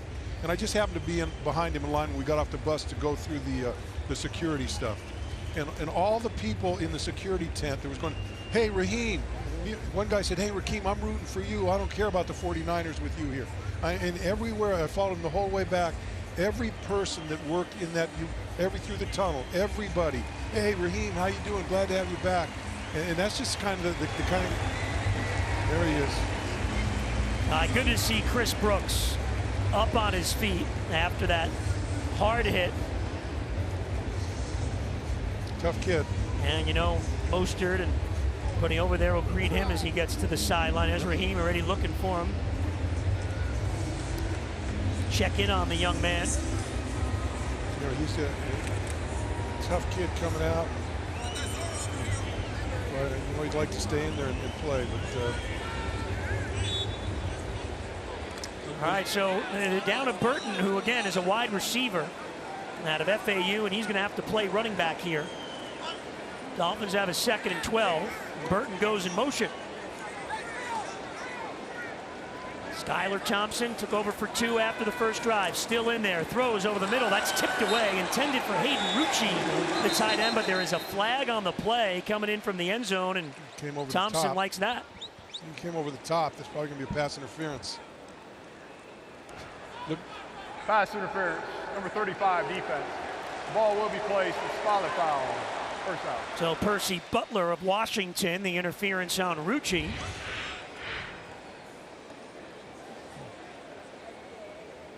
Yeah, a little grab there. Yep, grab around the back. Rucci, number 49, undrafted free agent out of Wisconsin. Number is 45, first down. Okay, check that. It was Hampton on the pass interference for all of you scoring at home. We may see a lot of empty backfield with Burton in there. You would think, 100%. By the way, Rucci, if the name sounds familiar, his dad played for the Patriots. His dad was Todd Rucci, the offensive lineman. Chris Greer's dad was with the Patriots at the time, Bobby, front office. Here's Burton getting an opportunity off the pitch, and he's taken down at the 5-yard line.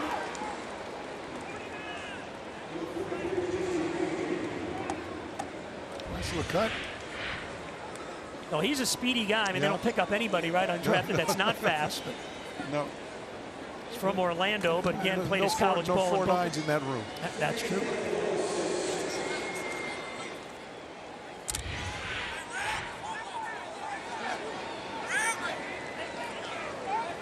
So 2nd and goal now for the Dolphins. Burton is there next to Thompson. That's Snead in motion. Thompson, quick out to Ezekama, met immediately and taken down. That's a loss of about 3 yards. Not much you can do right there. good play by the safety to come up and wrap him up early. And that's Noah Igbenogany, the former Dolphin first-round pick with the hit, now with the Commanders. Cornerback.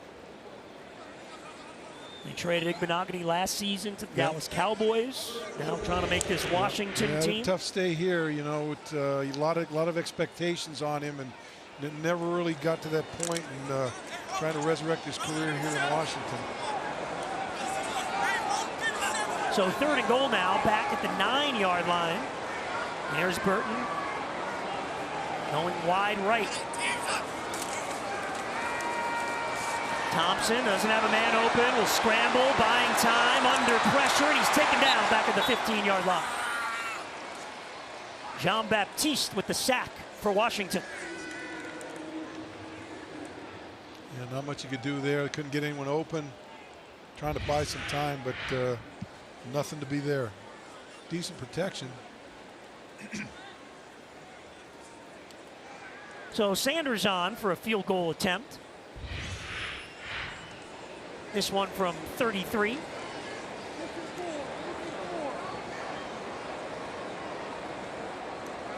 Big play on that drive was the 58-yard run by Chris Brooks, who unfortunately then had to be helped off the field with injuries. Sanders is perfect down the middle.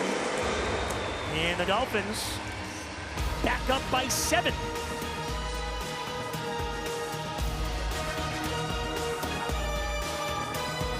Broadcast is copyrighted by NFL Productions for the private use of our audience. Any other use of this broadcast or any pictures, descriptions, or accounts of the game without the consent of NFL Productions is prohibited. Now is your chance to nominate the best high school football player in South Florida.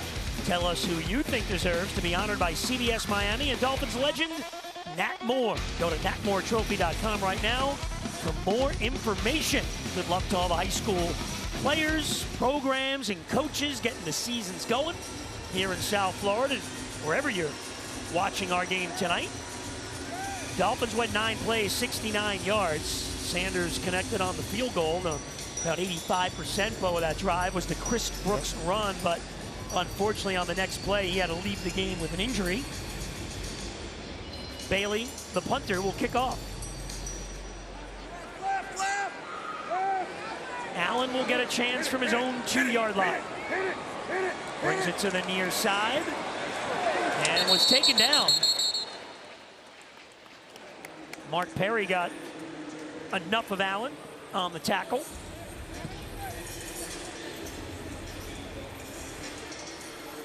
Cropner, Wyatt Ray's in there. Channing Tyndall's in there. Yeah, Ray was picked up after Cam Brown got injured. The veteran the Dolphins signed from the Giants linebacker. Ray's played 23 games in the NFL, wearing number 47. Jason Mitri, a guy we've talked about that's made an impact on this football team already. Ran a little blitz there. Driscoll got rid of it. And he'll pick up maybe a yard on the play. That's it. Mo Camara there. Like Mo had a big play in that first half, getting the sack. Set that blitz from way deep. Goldie tried to come in, tried to sneak him in there in the back door.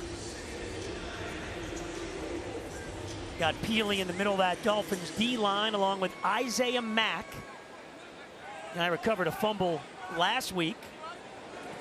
Was with Anthony Weaver in Baltimore. And Weaver said, hey, he's a guy, he thinks the game. He is a football savant.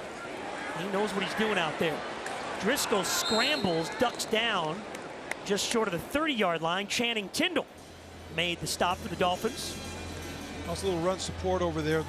The two inside guys got pushed to the left and opened up the hole, and someone's got to come in there and fill that hole, or else they got to be a little more stout right in the middle. He can't slide down the line of scrimmage. Mike White warming up on the Dolphins sideline, so you think he's in at quarterback for the rest of the game coming up when the Dolphins do get it back.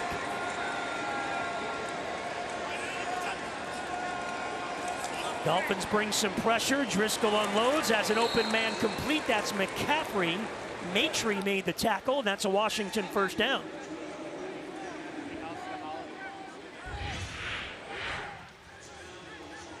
Not much pressure. Maitre there to make the play. Pretty easy throw and catch. Yeah, Driscoll's had some good throws. You know, this is his 7th NFL team. He's one of those guys that's bounced around. Marcus Mariota is the other quarterback for Washington, but he's out with injury.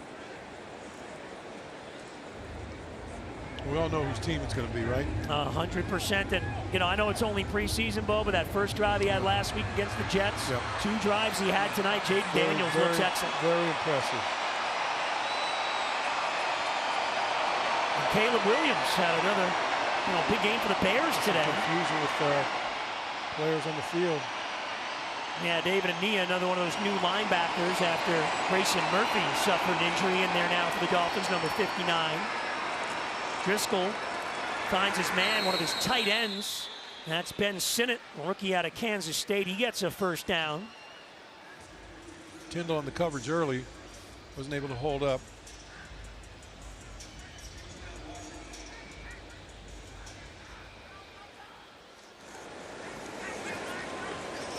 They'll run it.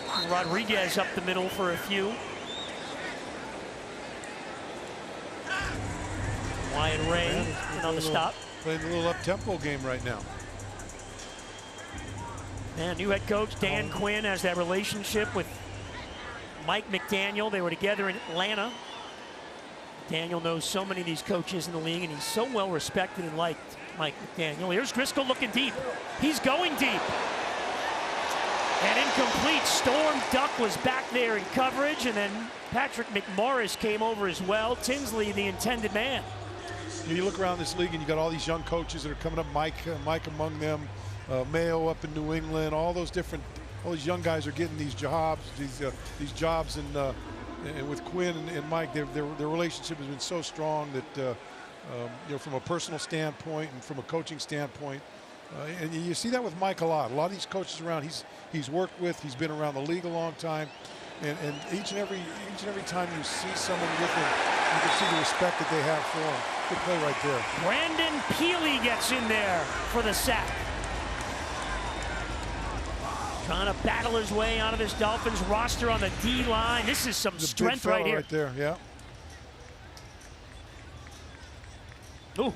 That's just refusing to be blocked. Just run over the guy, and that's what they're expecting at Peely. They want to find someone in there that can be a nose guy, that can hold it for the double team, can split the double team when they need to, play the scoop blocks that you got to play in there, and he's one of those candidates going to have an opportunity to do that.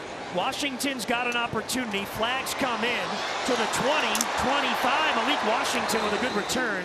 Let's see what the penalty is. There's going to be some kind of hold on the Dolphins. Yeah, it came off the back on that far sideline. Flag. And finishing up on McDaniel, he said he was at a crossroads in his life, and Dan Quinn is one of the guys. Mike McDaniel says he would not be where he is today without the support of Dan Quinn.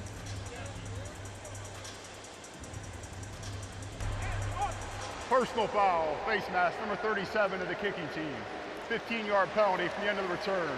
All right, it goes the other way. That's on Nick Whiteside of the Commanders. So the Dolphins offense now with Mike White going to work.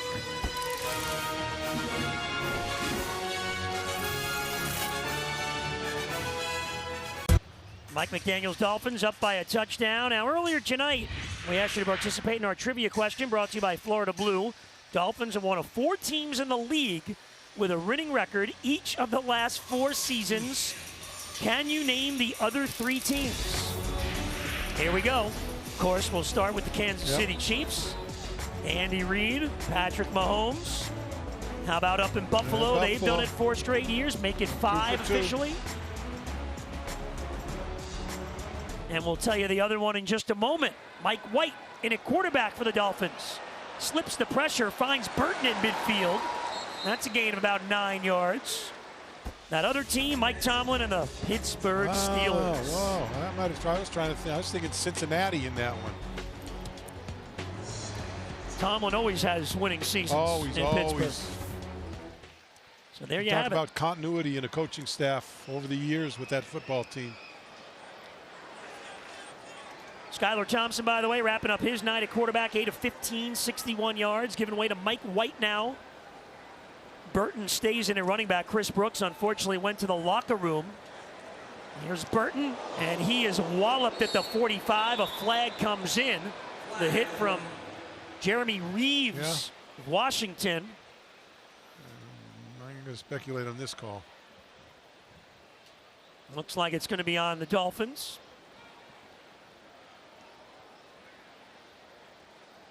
And again, you know, Jeff Wilson, Jalen Wright, Savon Ahmed were not in uniform tonight. It was only 3 running backs, and obviously they don't want to put Achane or Mostert back in there. So with Brooks out, Mike McDaniel goes to Burton, the wide receiver in the backfield. Patrick Paul still in there, left tackle, the second-round pick. Holding, number 80, offense. 10-yard penalty. Second down. Well, not sure who it was, but Tanner Connor's not playing, so it wasn't number 80. 86. Okay. Sanders. Rather than Sanders, yeah, just grabs that shoulder pad, that flap on the shoulder pad, hangs on for dear life.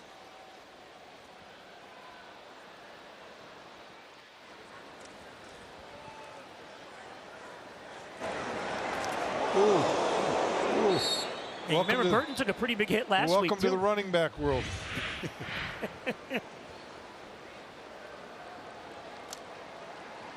Got Andrew Meyer, the undrafted free agent in center out of UTEP. And in between Paul and Meyer, Matthew Jones, free agent from Ohio State. Rasmus Hall High School in Brooklyn, New York for Jones. Rucci's got it. And close to the first down for the tight end.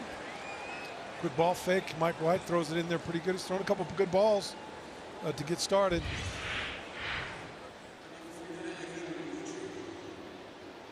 Rucci out of Wisconsin. Obviously that tight end room very crowded for the Dolphins as well. You got Smythe and Jonnu Smith and Julian Hill. Jody Fortson was a little bit nicked up, so he didn't play tonight. The free agent from the Chiefs. Here's Sanders. Nice move. Nice. 35 and pushed out of bounds to the 31-yard line, and a flag comes in from the Washington secondary. But it looks like it'll be on the Dolphins. Yeah, quick read by Mike White. Nice throw.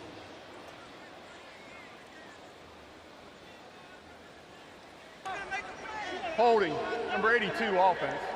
10-yard penalty from the spot of foul. Replay, third down. They get Willie Snead on the penalty there. It's been a tough camp, tough couple games for Willie Snead. Yeah, just same thing, kind of grabs that flap. You know, you can do that if you can get your hands inside, but you get on the outside and they're going to call it every time. So a couple of holding penalties on the outside by wide receivers. It's now 3rd and 2 for the Dolphins. White with time, going deep, has a man open. Ezekama's got it at the Washington 15-yard line. They pick up 34 yards. What a throw, puts it right, put a dime right in his hands. And look, for both those guys, nothing better than that. Good throw, great route, good catch by Ezekama. That'll be a confidence builder for both those guys. Yeah, route, nice little route there. Ezekama beating A.J. Woods in the coverage, and boy, Mike White put it right there on the money.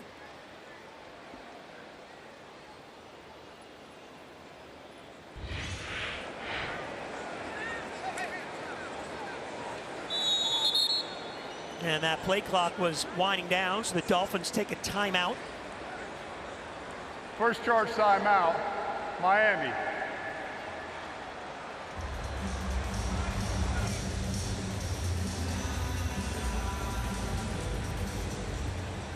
Yeah, I think the Dolphins thought they had and should have had more time on that clock than they did, but nonetheless, it is a timeout used.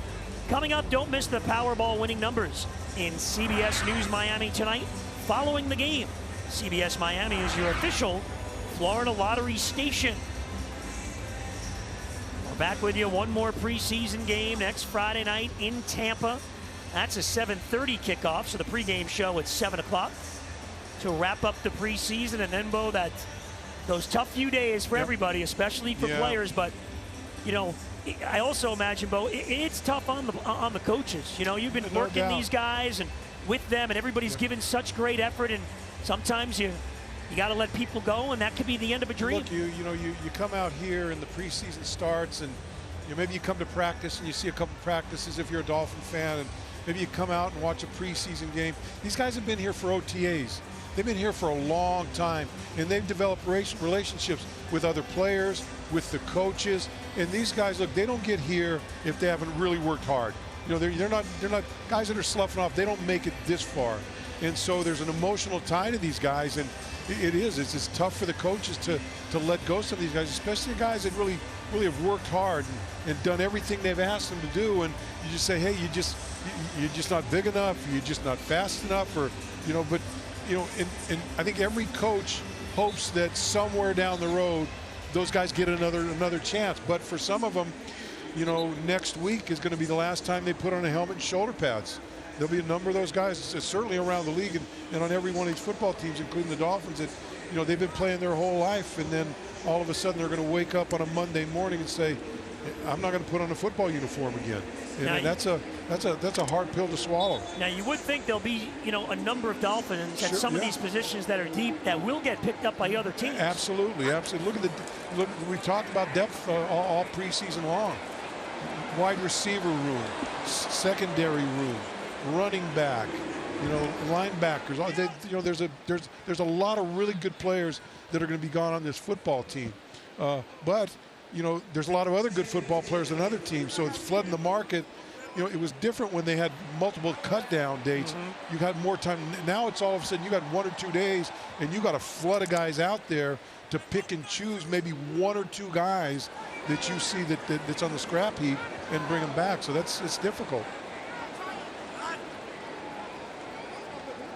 Dolphins spread it out here for Mike White on second down, and White is hit, and that ball is loose. Free football. And Washington falls on it.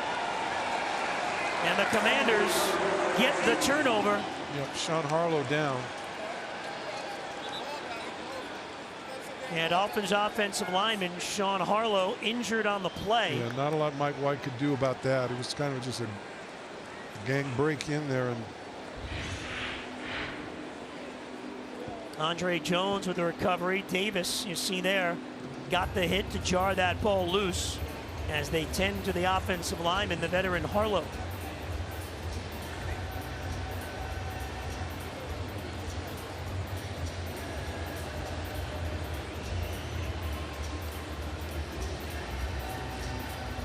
Now they continue to work on Harlow on the field. Dolphins have a 13-6 lead in the third.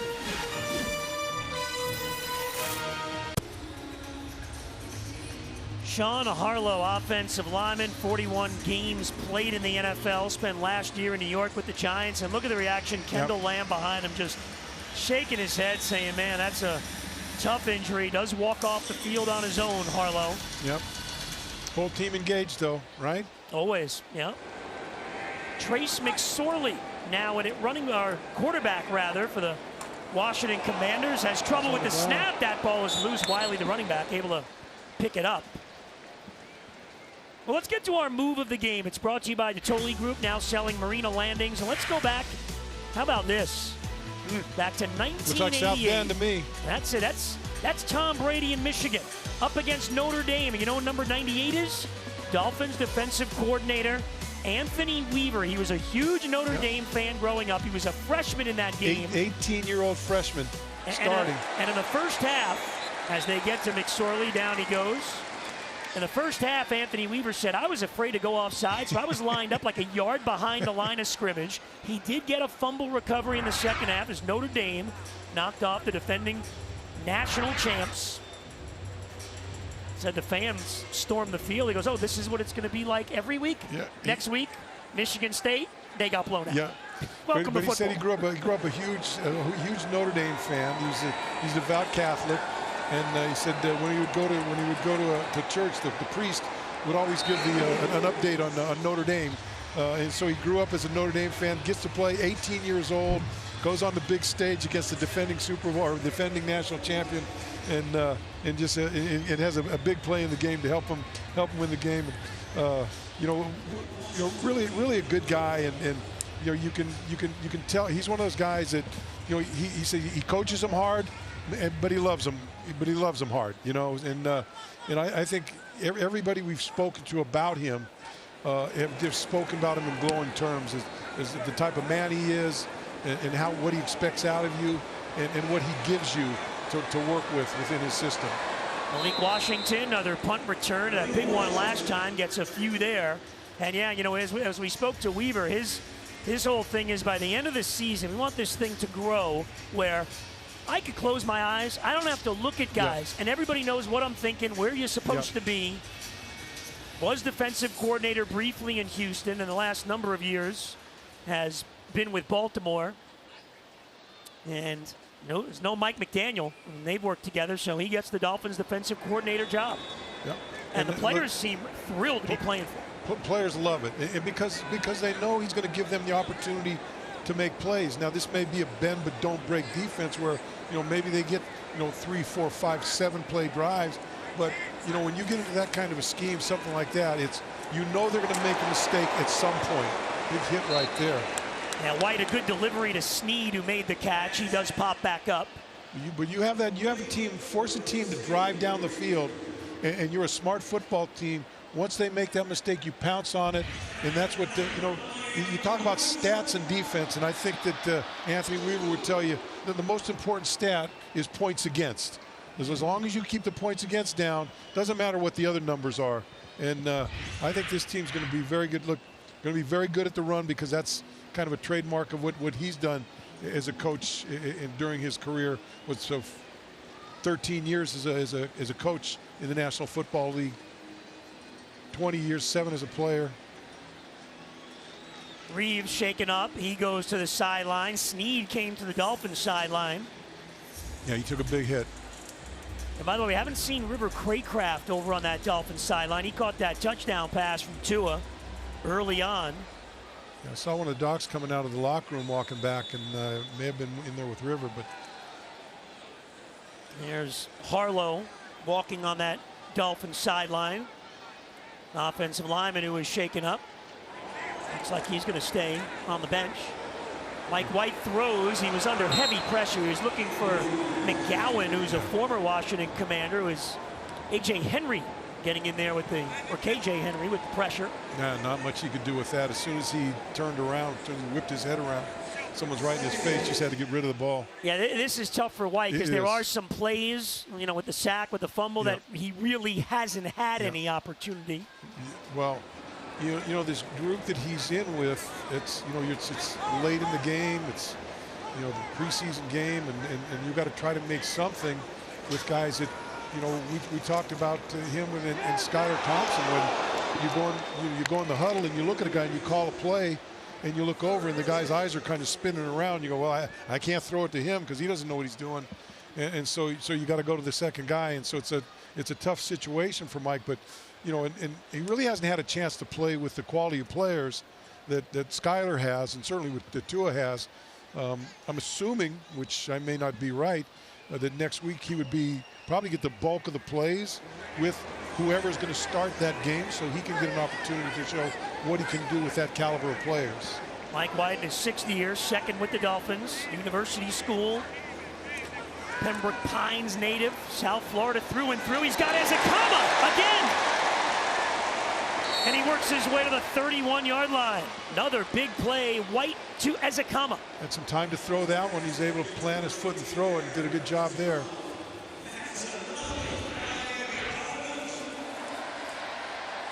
I'll tell you, Eric Ezekama needed a game like this, and he's made some plays here. They pick up 24 yards there. Ezekama now 3 catches on the night and 56 yards. White has Rucci inside the 30. He takes a hard hit to the 27-yard line. They keep running that little naked boot, and he doesn't get a chance to bootleg very much before someone's in his face. Makes it really tough. Gain of 5 on the final play of the 3rd quarter. This is the end of the 3rd quarter. So Mike White will try to finish up this drive for the Dolphins and their offense. They're up by 7, heading into the fourth tonight at Hard Rock Stadium.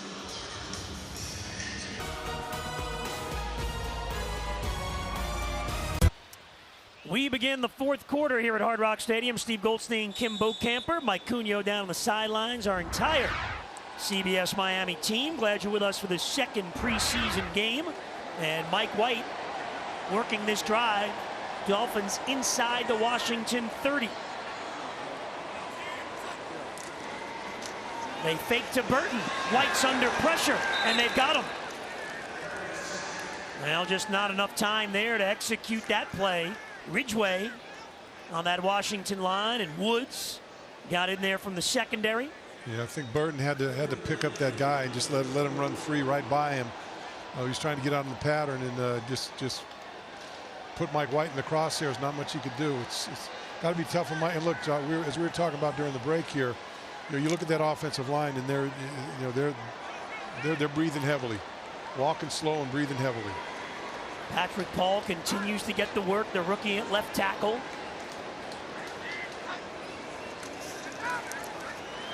White over the middle, and that is broken up, incomplete. Would not have been enough for the first time down anyway. Burton was covered by Castro Field, so Jason Sanders will come on again.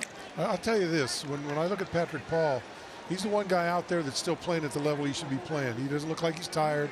He's still he's still playing with balance. He's still doing the things he needs to do. Look, we saw what he did last week, and he continues to be pretty impressive even with this group out there. And a tough play on the sack for the fumble with White. Man got inside on him, but hey, he's getting a lot of experience in these preseason games, and Dolphins all rave about him. Sanders misses. So no good from 49. And the Commanders will take over down by 7 in this fourth quarter.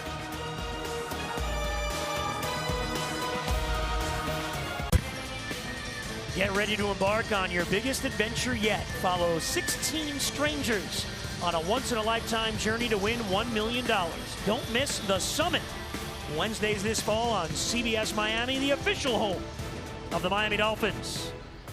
Mike McDaniel's team up by 7. We saw Patrick Paul, the Dolphins, on the offensive line. His brother Chris is now in there for Washington on the offensive line.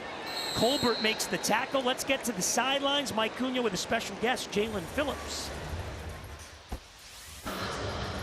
All right, Jalen, first of all, happy to be back? Oh, yeah. Ecstatic to be back. Happy isn't even a word to describe it. Now, you come off the PUP list. You walk onto the practice field the other day, and you get this giant ovation from fans. I don't think I've ever seen a fan base cheer for guys coming off PUP list before, but that's what you got. What was that moment like? It was amazing, man. I love the fans. They've been showing me so much love ever since my rookie year, and it's just amazing to see that support. I've been seeing people like Lisa, people, every single day, like tweeting out and like tweeting at me, encouraging me, lifting me up. So it's really amazing. I feel the support. And you were telling me that's why you were actually posting a lot of your rehab workouts online, so you could stay connected with them. Yeah, absolutely. I think, it's cool to give the fans kind of a inside look. Obviously, they see us play, and Hard Knocks, they were able to see a little bit of behind the scenes, but, just kind of share the experience with them because, they're here supporting us every single game, so it's only right that we give them a little taste of what it's like. So how was the first week of practice for you? How'd it go? It was great. It was really amazing. Like, just getting back on the field felt amazing, obviously. And really, more importantly, just being back with my brothers on this defense. Like, we have such a good group. Really a lot of talented guys, a lot of new guys, and so for me it's been important to really build that bond with them, and it's kind of hard when you're not on the field to truly build that bond. Once you get on that field, sweat with them, bleed with them, that's when you really start to build that closeness. I got to ask you about Chop Robinson. Obviously we got to see him in action today. He said you've been trying to bring out his personality a little bit, tell him to celebrate. First of all, how did his first half go, and were you upset he didn't do the chop celebration when he got in the backfield? Nah, because it's a TFL. He's gonna do the chop when he gets his first sack for sure. So we just gotta wait on that. But Chop he's been doing amazing. He's been doing all the right things. I thought he played really well out there. He's flying around, playing instinctively. So it's only a matter of time before he really, gels in this defense and really gets used to being in this league. Obviously, it's a lot different than college. So, but he's doing a great job already. I know you're also heavily involved with the DCC. You looking forward to it? Mike, thanks very much, along with Jalen Phillips. Always good to hear from him. Dolphins offense takes back over, up by 7. Fourth quarter at Hard Rock Stadium, Dolphins have a 13-6 lead. Mike White continues in at quarterback. By the way, thanks to Jalen Phillips joining Mike Cunio there. And he shouted out Lisa, who's one of the great Dolphin fans. We see her every day out there at Dolphins camp and practice. So well-deserved there from Jalen Phillips. He gets it. Burton has had to come on at running back. And no room there. But you talk about Jalen, and boy, does he get it. This guy is a class act from day one. The guy down here. Yeah, it's Jalen Harris for Washington, D lineman. So while they tend to him, we will take a timeout. 12.5 to go in the fourth quarter.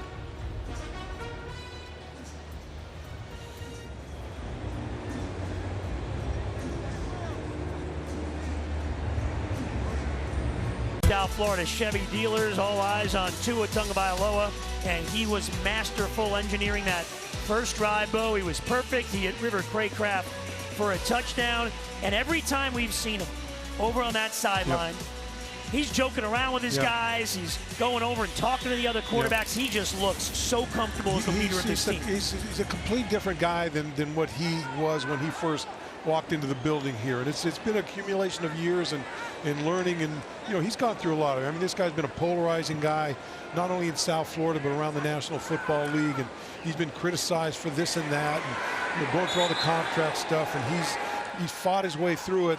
And you know what, Tua wanted to challenge himself to be to be better each and every year, and Mike trusts him. And the kind of a so when Tua first came here, he was telling us a story about Mike would put in a play or put in something, and Tua would go, okay, yeah, I'll do that. And he goes, well, wait a minute, what do you'll do it? And he goes, Mike's challenged him to answer back. No, I don't like that. Maybe I can't do that. Maybe I should do it this way. And it took him a while, but now all of a sudden, you talk to him, and he talks about Mike, and he talks about the Darrell Bevel, the quarterback coach. And I think there's a trifecta there between those three guys that they're kind of a consortium where when they put in something and they see something, they all get together, they can all put their opinions in, they all respect everyone's opinion, and they come out with the best product that they possibly can by using all of their brains together to get it going. And I used to see that back in the day when Coach Shula with Bob Greasy and Don Strock and some of those guys out there that did that. And so I think the comfort level that he's got, certainly the ability is there. No one really questions the ability that he's got to throw the football and make plays. But I think the comfort level, the trust between the three of those guys, that they're all heading in the right direction. And I think just the comfort from Tua, from knowing that the team is committed to him, has really made a big difference in what he is and what his play is going to be. Now, this is tough to see on the special teams play. Cam Smith holding that right leg. He is in pain. He's had himself a good night here tonight. He made some plays defensively. He was nicked up during camp last week, and now he limps over to that Dolphins sideline. Second-round pick a year ago, the cornerback. Yeah, it's tough to see because this is a big training camp for him, certainly after last year and what went on there, and then now here it's tough to see. McSorley in a quarterback for the Commanders. The give is to the receiver, Allen. He gets hit solidly and taken down. Isaiah Johnson, big cornerback, getting up for the tackle. One of those young corners who has shown well during training camp. Dolphins are high on him, but of course, as we've discussed, a lot of depth in that Dolphins secondary. All healthy, the top three, Ramsey, Fuller, and Kohu. I think Ania was in on that a little bit too, got a bit of a pop on him.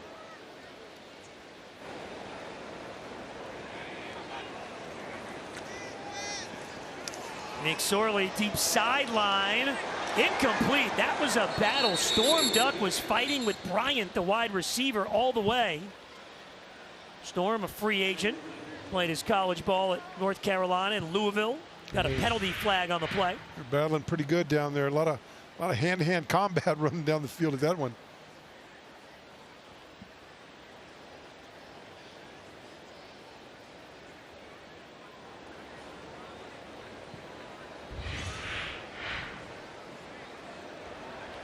illegal contact, number 32 defense. 5-yard penalty, automatic first down. So they get the other rookie, Patrick McMorris, the safety, on the penalty. Away from the ball.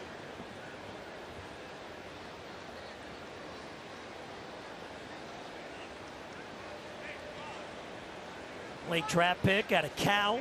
McMorris had a big game last week and trying to make the most of opportunities. Of course, you had the safeties, Javon Holland, Jordan Poyer did not play tonight. So getting some chances. Johnson again with the tackle. Colbert came up and got a hit as well on Allen. Another player down. It's like Vandenberg. Yeah, and Vandenberg. That's tough to see because he got shaken up last year. And remember, he missed the season with a knee injury. And last week he had one of these. He was a little slow getting up. up. Very early last week, yeah. Long shot player out of Illinois State. Good pass rusher there. Yeah.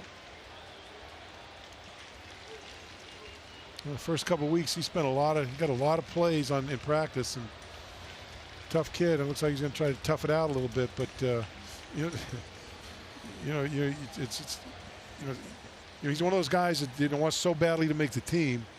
He's going to gut this thing out and do what he can do, but you're dinged up and you're trying to play and you can't play to what your capabilities actually are, and got to be frustrating for him with the opportunity that was in front of him.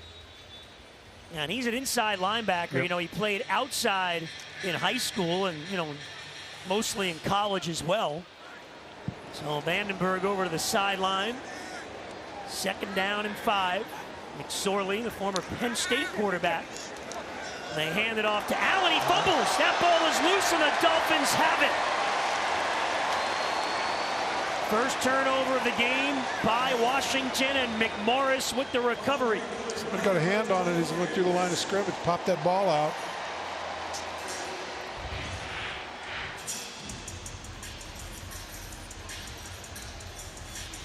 Right there.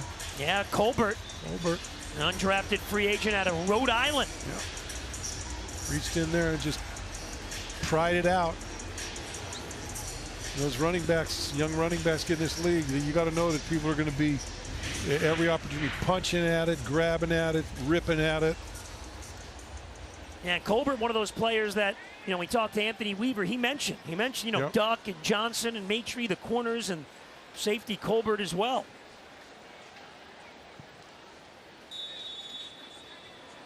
See Chop Robinson there, got his first NFL action. Had the one play. What'd you think overall of Chop tonight? I thought he did all right. I think he's got to kind of start learning the angles of where the blocker's coming out. If they're coming out flat, they're trying to push you out. If they're coming at you in different angles, they're trying to either get outside of you. But I think for the most part that he played pretty well. It's going to be a learning experience for him. Mm-hmm. I'm not sure how much he played against the run at Penn State, and he's going to have to be able to play against the run. He's going to have to be able to hold up, and I don't think there's anything physical that's going to keep him from doing it. But you just have to see it over and over and over again, especially when this is your first time out. He made the big play, was able to make the big play, and certainly that boosts his confidence. And they'll whatever errors he's made, they'll work on him. And same with Mo Kamara. He made a good play and probably had some plays that weren't so good, but there's a lot of potential in both of those guys, and they're going to be around for a long time. They may have to spend a lot of time, in special teams here, in the latter part of this year when Chubb comes back and when Phillips is healthy to go. But that'll be a learning process for them. But I don't see any detriment to both of those guys in what they've done. And again, it's a completely different game than the college football game. In the college football you can beat double teams, sometimes, and here not so. So you got to figure out how to contend with them, how to squeeze them, and how to just get your body where you need to be in the running lanes in particular. I'm not concerned with either one of those guys when it comes to pass rush, but I think the running game, I think Mo Kamara's a little ahead of Chop when it comes to the running game. He'll get there. We got a penalty. It's 4th down. On the Dolphins on 3rd down. Mike White was looking for Braylon Sanders, who's a little slow getting up. And Sanders limping off. There's the holding penalty right there. Hines. So the Dolphins go 3 and out. Going to be a busy day in the training room tomorrow. That's why when you talk about depth, you know, and people talk about roster, and oh, you got too many. You never have too many guys. No. Of course, the big one tonight when Chris Brooks left the game, he had that big 59-yard run. He went to the locker room. Bailey, good kick that puts McCaffrey back at the 5, and he signals the fair catch. Let's get to the sideline, Mike. Hey guys, time for that Baptist Health practice report. And head coach Mike McDaniel threw a little adversity at the Dolphins this week. Typically, they do 3 straight days of practice. This week, they obviously added that 4th consecutive day, culminating in that Commanders joint practice. Well, Mike said after day 2, he thought it was one of the better days of camp. He thought there'd be a ramp down in day 3. The opposite happened. Players actually ramped up. Talking to Tua and Tyreek yesterday, they said head coach Mike McDaniel gives these guys the plan. They go out and execute the standard. Tyreek Hill says maybe a year ago at the end of practices, maybe guys taking plays off, but no, not this year. These guys are playing through that last rep of practice. You can tell it's a different mentality out there.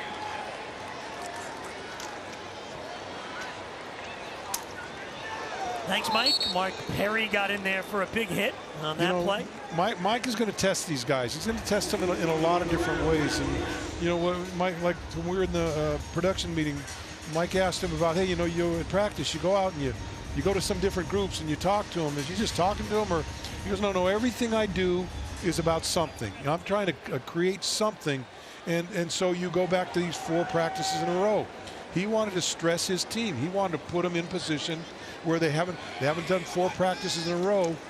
I think, you know, all training camp long. Maybe not for even last year, but he wanted to give them that and see how they reacted. Then he had, you know, he threw in the joint practice with the Commanders to top it off, and so he wanted to put those guys in that stress situation. And so he's always challenged them. And look, he came out. He said, hey, they made it flying colors. He was very happy with what happened. 10-yard penalty, replay, first down. Very happy with the way they reacted, and he wants to see more of that. And so, you know, like I told you earlier, I think this football team, where it's the way it's assembled right now. Penalties enforced half the distance to the goal. And there have been some injuries here. He said, I'm very happy with where this team is right now. You know, they're the point where I feel like we're ready to go play, and then we'll just see what the complementary players, how they shake out. But it sounds like he'd be ready to go out right now and start the season. Maitre in coverage there. That Dolphins secondary. Bring up a 2nd down and 12 after that Washington penalty. So Maitre, Duck, Johnson all in the game now for the Dolphins. Stum Ducks had a pretty good training camp. Had a good game last week. And got some depth there at that cornerback position. Isaiah Johnson has really had a nice night tonight. McSorley looking, and that's a good ball right there, and that's a completion. Johnson jumped up and just couldn't get a hand on it. And St. Thomas High School, University of Georgia. Rosemary St. Jack made the catch. So he likes that. 27 yards.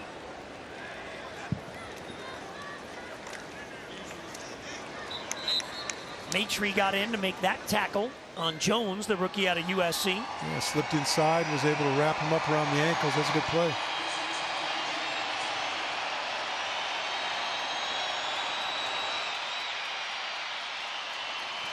That's getting jacked up. Fans are making some noise. Those left. Final preseason game at home. The only road one is next Friday night. McSorley pressured, hit, and it's incomplete. Gallimore got the pressure in there. So did Bolton, the linebacker. Yeah, Bolton came around the corner, had a nice little lean on there, was able to get in. So check that. It was Ania, that linebacker, 59, along with Neville Gallimore, converging on the quarterback. Nice. He dips that shoulder, is able to get in, get a hand on him. Nice play. Yeah, David Nia picked up this week, played his college ball with Houston, a few teams over the last couple of years, undrafted. Dolphins had some hopes for Grayson Murphy at linebacker, undrafted out of UCLA, but fortunately for him, he got injured. McSorley throwing and in and out of the hands of his man. Intended for Davis. McMorris in coverage. Yeah, another one of those guys that Anthony Weaver talked about. McMorris, the safety, makes a play there. Battling to the end. Once again, Malik Washington will get another opportunity on a return.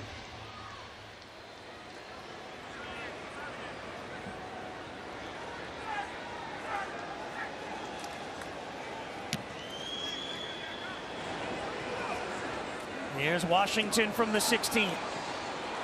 Gets spun down. Oh, and then takes a shot after he was already down. The flag does come in on that. Washington pops up. That's a late hit.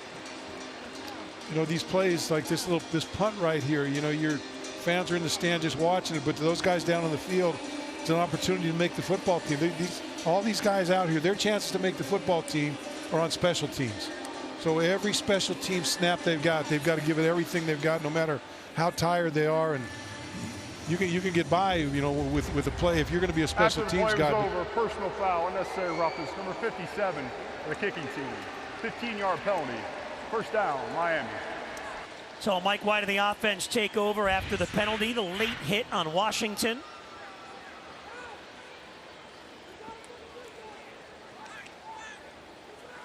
And you see clearly down, and there's the shot afterwards by Pittman. By the way, a Cam Smith update. He's got that right leg wrapped up. He is still on the Dolphins bench, but Smith limped off the field for the Dolphins. And we talked about Malik Washington earlier. Doesn't want to come off the field. Wants to be out there as much as he can. Every opportunity he can get. Tough guy. You know, they said no to him that time. They've got Hartley in there out of the University of Miami and St. Thomas High School. The Hurricanes' all-time leading receptions man. Mike White, good job to find time. He's looking for Hartley. And it's broken up. No, White had him for a moment. Castro Fields in coverage, and Hartley could not hold on. Down. Taylor Stallworth.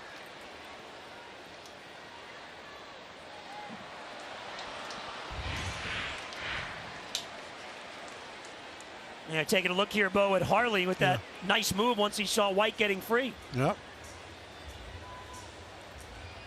Makes the break, sees him coming out of the corner eye and just takes it down the field. Nice look. Mike Hartley had 182 catches at Miami. Eligible player downfield, number 70 offense. The penalty is declined. Second down. And also got a penalty that was taken away. So Hartley, when you talk about all those great Hurricane wide receivers, nobody had more receptions than he did. That's surprising. All the guys that have come through there. Some time with the Cleveland Browns. Dolphins picked him up here in training camp.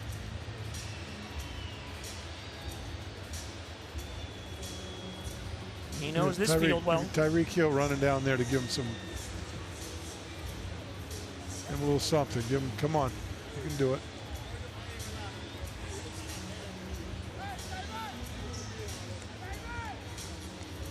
In general, the Dolphins, Mike McDaniel, the players, they like to play at least a little bit before the regular season, but there's some guys that you really don't need to. I would think Tyreek would be one of them, although if he was, 100% probably would have gotten a few snaps in this game. Yeah. But, Mike, he talked about, at least getting his starters. He wanted to get him some live action. He didn't want him to go into game one when Jacksonville rolls into town without having, been hit, been tackled, in the way you are in a real game. He just wanted to get some of the cobwebs off and let these guys feel it. And then I doubt that very many of those guys will play next week, very many of the starters, but at least they've gotten their hits in, and they'll be ready to get back to the speed of the game as it comes in the regular season. Ezekama, McGowan, Hartley, the three receivers in for the Dolphins, and they'll give it to Ezekama. Get by Castro Fields, who came up for the tackle. Wezakama, Bo, has had a lot of touches in this game yes, tonight. He has. Nice little design in that play. He just couldn't quite get around the corner. He's had a couple of runs, 5 catches for 63 yards.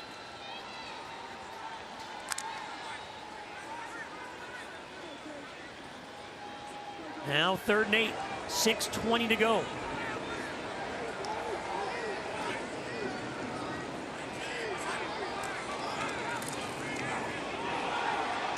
And White overthrows there. Pretty good coverage really on good Harley. coverage. There was no room. Nope. Castro I just tried to get Fields. it out there, see if maybe you could squeeze it in, but not quite.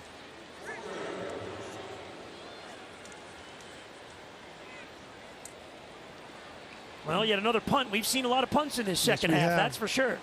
Talking about special teams, Mo Kamara out there running down on punts, doing whatever he can do.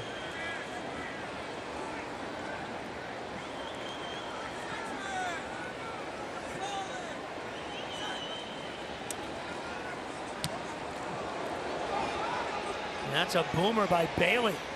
Terrific kick, takes a bounce, and does go into the end zone.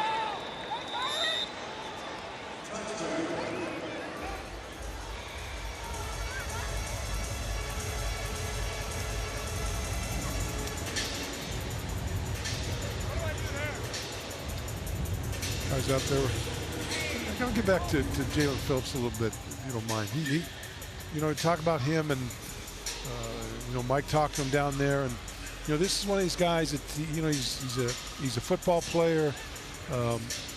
Had the injury last year. Everyone knows about the Achilles.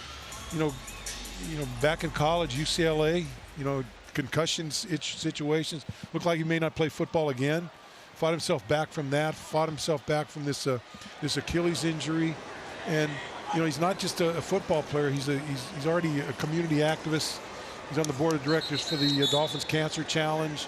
Very active in that, and just doing all the things. And then while he's back with that, while he was dealing with that Achilles tendon, working his way back. I don't know if you've seen the pictures of the guy. Looks like a beast. Oh, I mean, he said, "Look, you know, he was depressed. He was depressed when it happened. Cried in the shower after it happened, and then he made up his mind that he's going to make the best of it. And he said, I'm going to turn myself into a monster. And boy, you see some of the videos or the pictures of him and what he looks like. He has turned himself into a monster and has surprised everybody at the speed in which he's ready to play. Everyone thought he wouldn't be able to get back until probably a month into the season. But here he is, you know, second preseason game, and he's already practicing. So, you know, quite an impressive guy with what he's done, and you know, with his involvement and his activism. I wouldn't be surprised, you know, if he's one of these Walter Payton Man of the Year kind of. He's that type of guy. He's a personable guy. He's a smart guy, and there's no lack of effort in Jalen Phillips.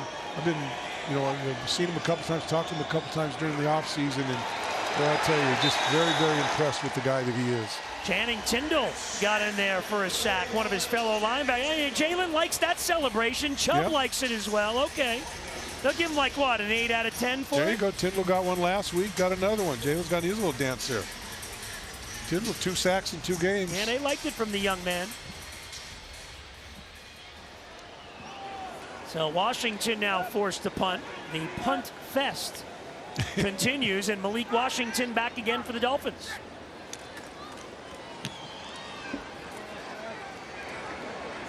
This one will take a bounce. Malik fields it inside the 30. Oh, he bounces off, but pursuit by the Commanders, and they take him down to the 26-yard line. Not going to go down easy, right?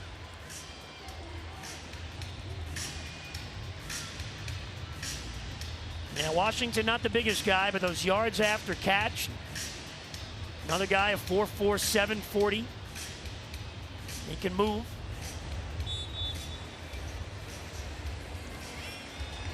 And it certainly appears like he's well on his way to cementing a spot on this team with all the praise he's getting. And the Commanders player shaken up. You know, we've had a number of Dolphins shaken up in this game. We saw, you know, Brooks and Vandenberg at times, and Cam Smith as well, and some others. Yeah, we're not sure with Craycraft. We haven't seen him on the sideline back again. No.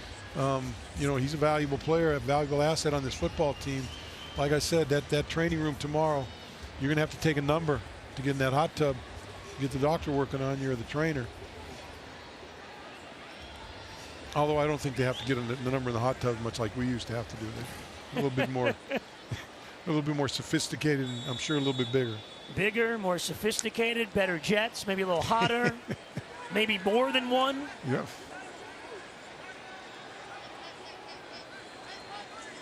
Great to have Stephen Ross in the booth earlier in the broadcast talking about how just players around the league, so impressed with this Dolphins franchise. And, the proof is in the pudding there, Bo, when you look at the players that come in here on, Odell Beckham Jr., Calais Campbell, Jordan Poyer, on and on. Look at Calais Campbell. He could have gotten more money everywhere else. Rolling Everybody that offered a contract. Out of bounds, second down. Everybody that offered him a contract offered him more than the Miami Dolphins. But, Furlock certainly played football here at the University of Miami. One of the last guys that played in the Orange Bowl from the University of Miami and still playing in the NFL. But he knew what Stephen Ross is putting together here, and he knew what kind of a class organization this is, and he wanted to be a part of it. And, Mr. Ross has put a lot of money into this, and, really hasn't gotten the payout that he's looking for yet. But I think at this point, we're getting pretty close to where, he may realize that dream, but he never stops. He never stops giving these guys what they need to be the best they can be. And, you're in a state where there's no income tax. You've got a lot of advantages down here, and so guys want to be here, and why not? I mean, the weather's great. The facilities are the best they are, best in the National Football League, and you've got an owner that cares, and a coaching staff that really cares about their players, and not just throwing them out there and grinding them down and doing this, but making sure that they've got a say in what's going on, making sure they're invested in the team and what it does. And so a lot of reasons for a player to come down here and want to be part of this organization. Yeah, and players talk, and agents talk. No doubt. That stuff, now they have that, as we mentioned, NFL Players Association poll that goes public, and the Dolphins got an A or better across the board in every category. Yep. The league with free agency now and all the movement around the league, all these guys know a lot of guys on the other teams. And they talk, like you said, and they talk, and they go, hey, why wouldn't you want to come down with this and that? The guys that come down here and play, these guys that Washington comes down here for joint practices, and they're working, they're getting in the locker rooms in the stadium here when, where sometimes when the Dolphins go to joint practices, they're dressing in an auditorium or something. So they see this, and when it comes time for them to become a free agent, hey, why don't I take a look at that? So there's a lot of residual to the things that Mr. Ross. Look, you come out here, you can go see F1, you can go see tennis during the off season, get good tickets and everything. So a lot of ancillary stuff out there too for you. Well, and I like this comment. I mean, we got to stay healthy, but Stephen Ross said this on our air earlier. Yep. I think we're certainly a contender for the Super Bowl. The question is, how do the Dolphins late in the season on the road against top competition, and they've talked about it. They don't, Mike McDaniel faces it head on. He brings it up to the players because he knows they're going to hear about it. So why not hear about it internally? They got to get over the hump and win those games. He started early in the offseason when he started having coaches meetings, and it was always the meetings at 8:24. It's at 7:24. That 24 indicating they haven't won a playoff game in 24 years. He wanted to make sure that everybody in this organization knew about it and were tired of hearing about it and wanted to do something about it. So, he started the psychological game early on, going into this year, and it seems to be catching on right now. Well, Washington won't run another play until the 2-minute warning out near midfield. Dolphins hanging on to this 7-point lead late in the fourth quarter. This is the 2-minute warning. We'll be back with the finish.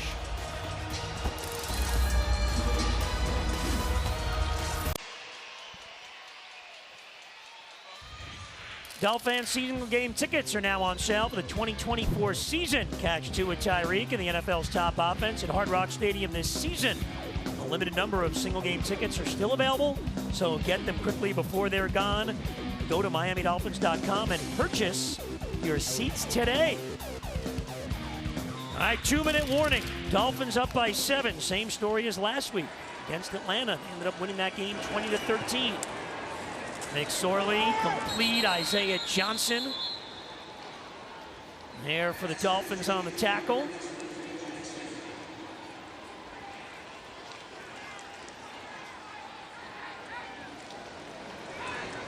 Rosemary Jack Saint, local product, made that catch. Davis on this catch, and Curtis Bolton. Tackle right there by Bolton. Well, 4th down now, and they got to go for it. 4th and about 3.5 yards for Washington.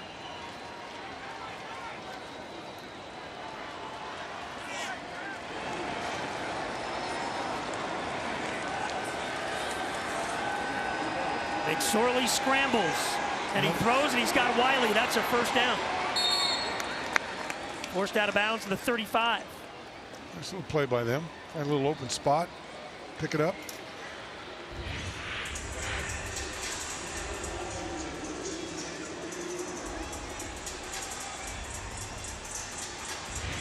.66 seconds left in this preseason game.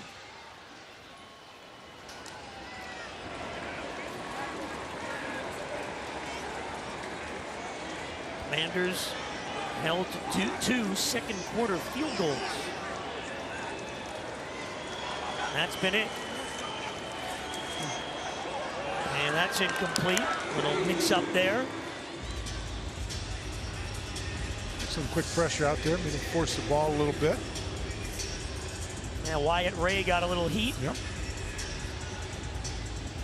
Only score in this second half was a Jason Sanders field goal in the 3rd quarter to extend the lead to 13-6, where we are now. Looked like early in the game might be a little shootout here, Goldie, and then it kind of fizzled out. Then that guy named Tungavailoa and Daniels left, and some of the starters. And there you go. I think we've had about 11 punts since. Davis run out of bounds by Colbert. They have to punt once more. They have to maybe have to bring out the jugs gun to get the punt. The punter's legs are going to be worn out.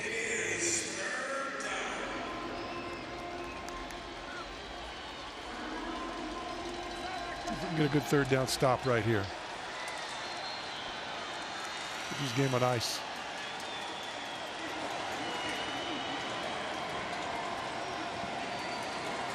Payne and Gallimore in there on that D-line, looking for some pressure. Tipped, and it's intercepted! And then fumbled by Perry. Oh, man, Mark Perry came up with that deflection, but then he lost it. Rolling on the field. It's an interception with the fumble recovered by the original offense. 1st down, Washington. Yeah, Rosemary St. Jack fell right back on it. I think he had his eyes on in the end zone. I think he saw green grass all the way.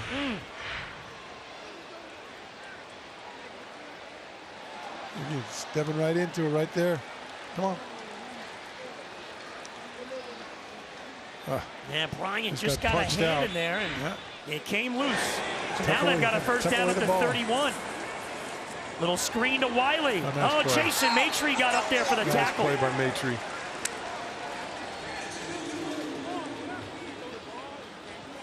Just keeps continuing to make plays that coaches look at. Now Dan Quinn has his 3 timeouts, but it's preseason. He's going to, well, now they do finally call it with 27 seconds left, so they let a few seconds go off. First charge timeout, Washington. 30-second timeout. Please reset the game clock to 29 seconds. 29 seconds. Second straight week. We've got a little preseason drama, Bo, in the final seconds. Or as dramatic as it can get for August.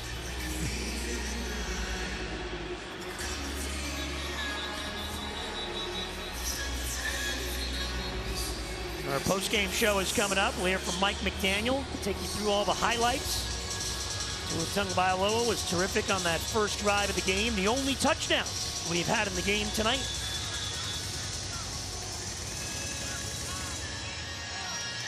Well, that's what the fans came to see, wasn't it? See Tua, see what he can do, see that offense, get some of those starters in there, and there's still a bevy of talent on the sidelines that didn't play today, so there's a lot to look forward to. 29 seconds left. McSorley pressured, flushed out of there by Kamara, throws sideline, complete to the running back Wiley. And he is out of bounds at the Dolphins' 10-yard line.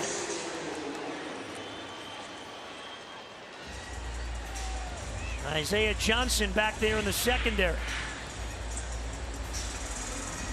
So they pick up 23 yards. Colbert forced him out of bounds. Down to 22 seconds left.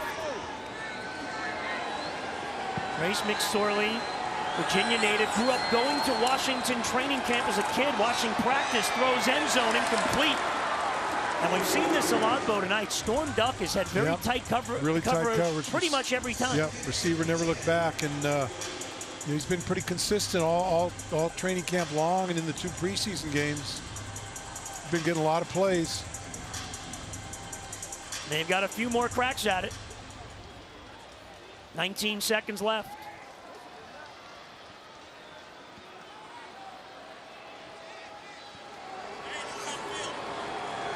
Duck, Maitrey, Johnson will try to lock it down against those receivers. McSorley throws end zone, overthrows his man, incomplete. Mark Perry in coverage that time on the tight end Tremaine. I think tried to buy him a little pass interference on that little acting job by him.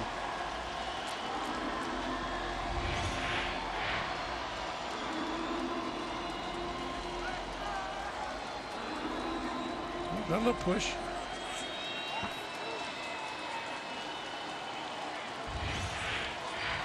Third down with 14 seconds left.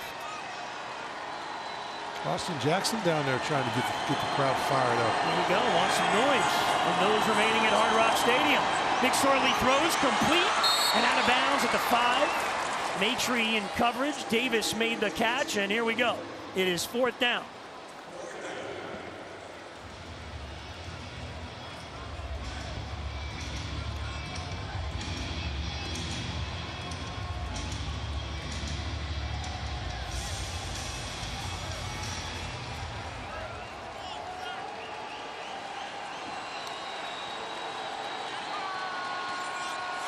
Ten seconds left in the game.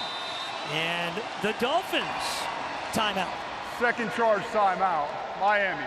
30-second timeout.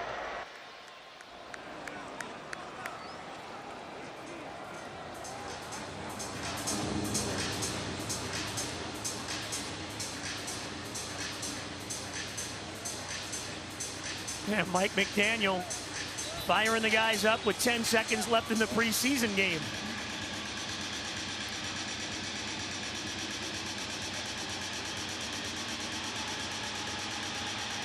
Well, the coach is coach. He doesn't want him to score. Wants to see the best out of his players. See someone make a play.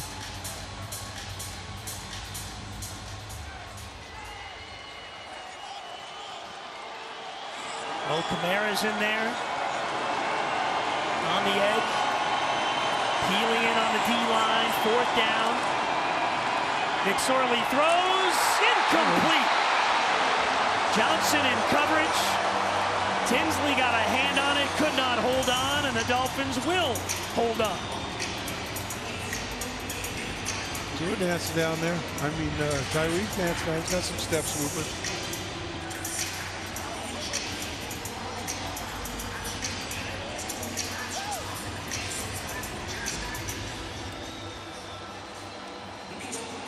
So the Dolphins will win the first 2 preseason games, both by 7 points, at home on goal line stands at the end of the game. Mike White will take a knee, and that'll do it. Next time the Dolphins will see this field, the regular season opener against Jacksonville. Here's the 2 good friends, McDaniel and Quinn.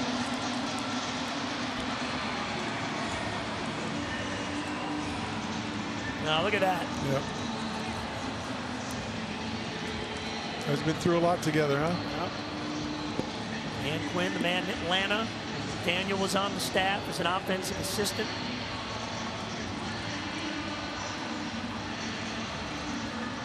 And Mike, as he always does, the fins up even in the preseason as he heads off the field. It's just energy all the time from Mike McDaniel. We'll be back with more from Hard Rock Stadium. Dolphins get the win in the preseason, 13-6.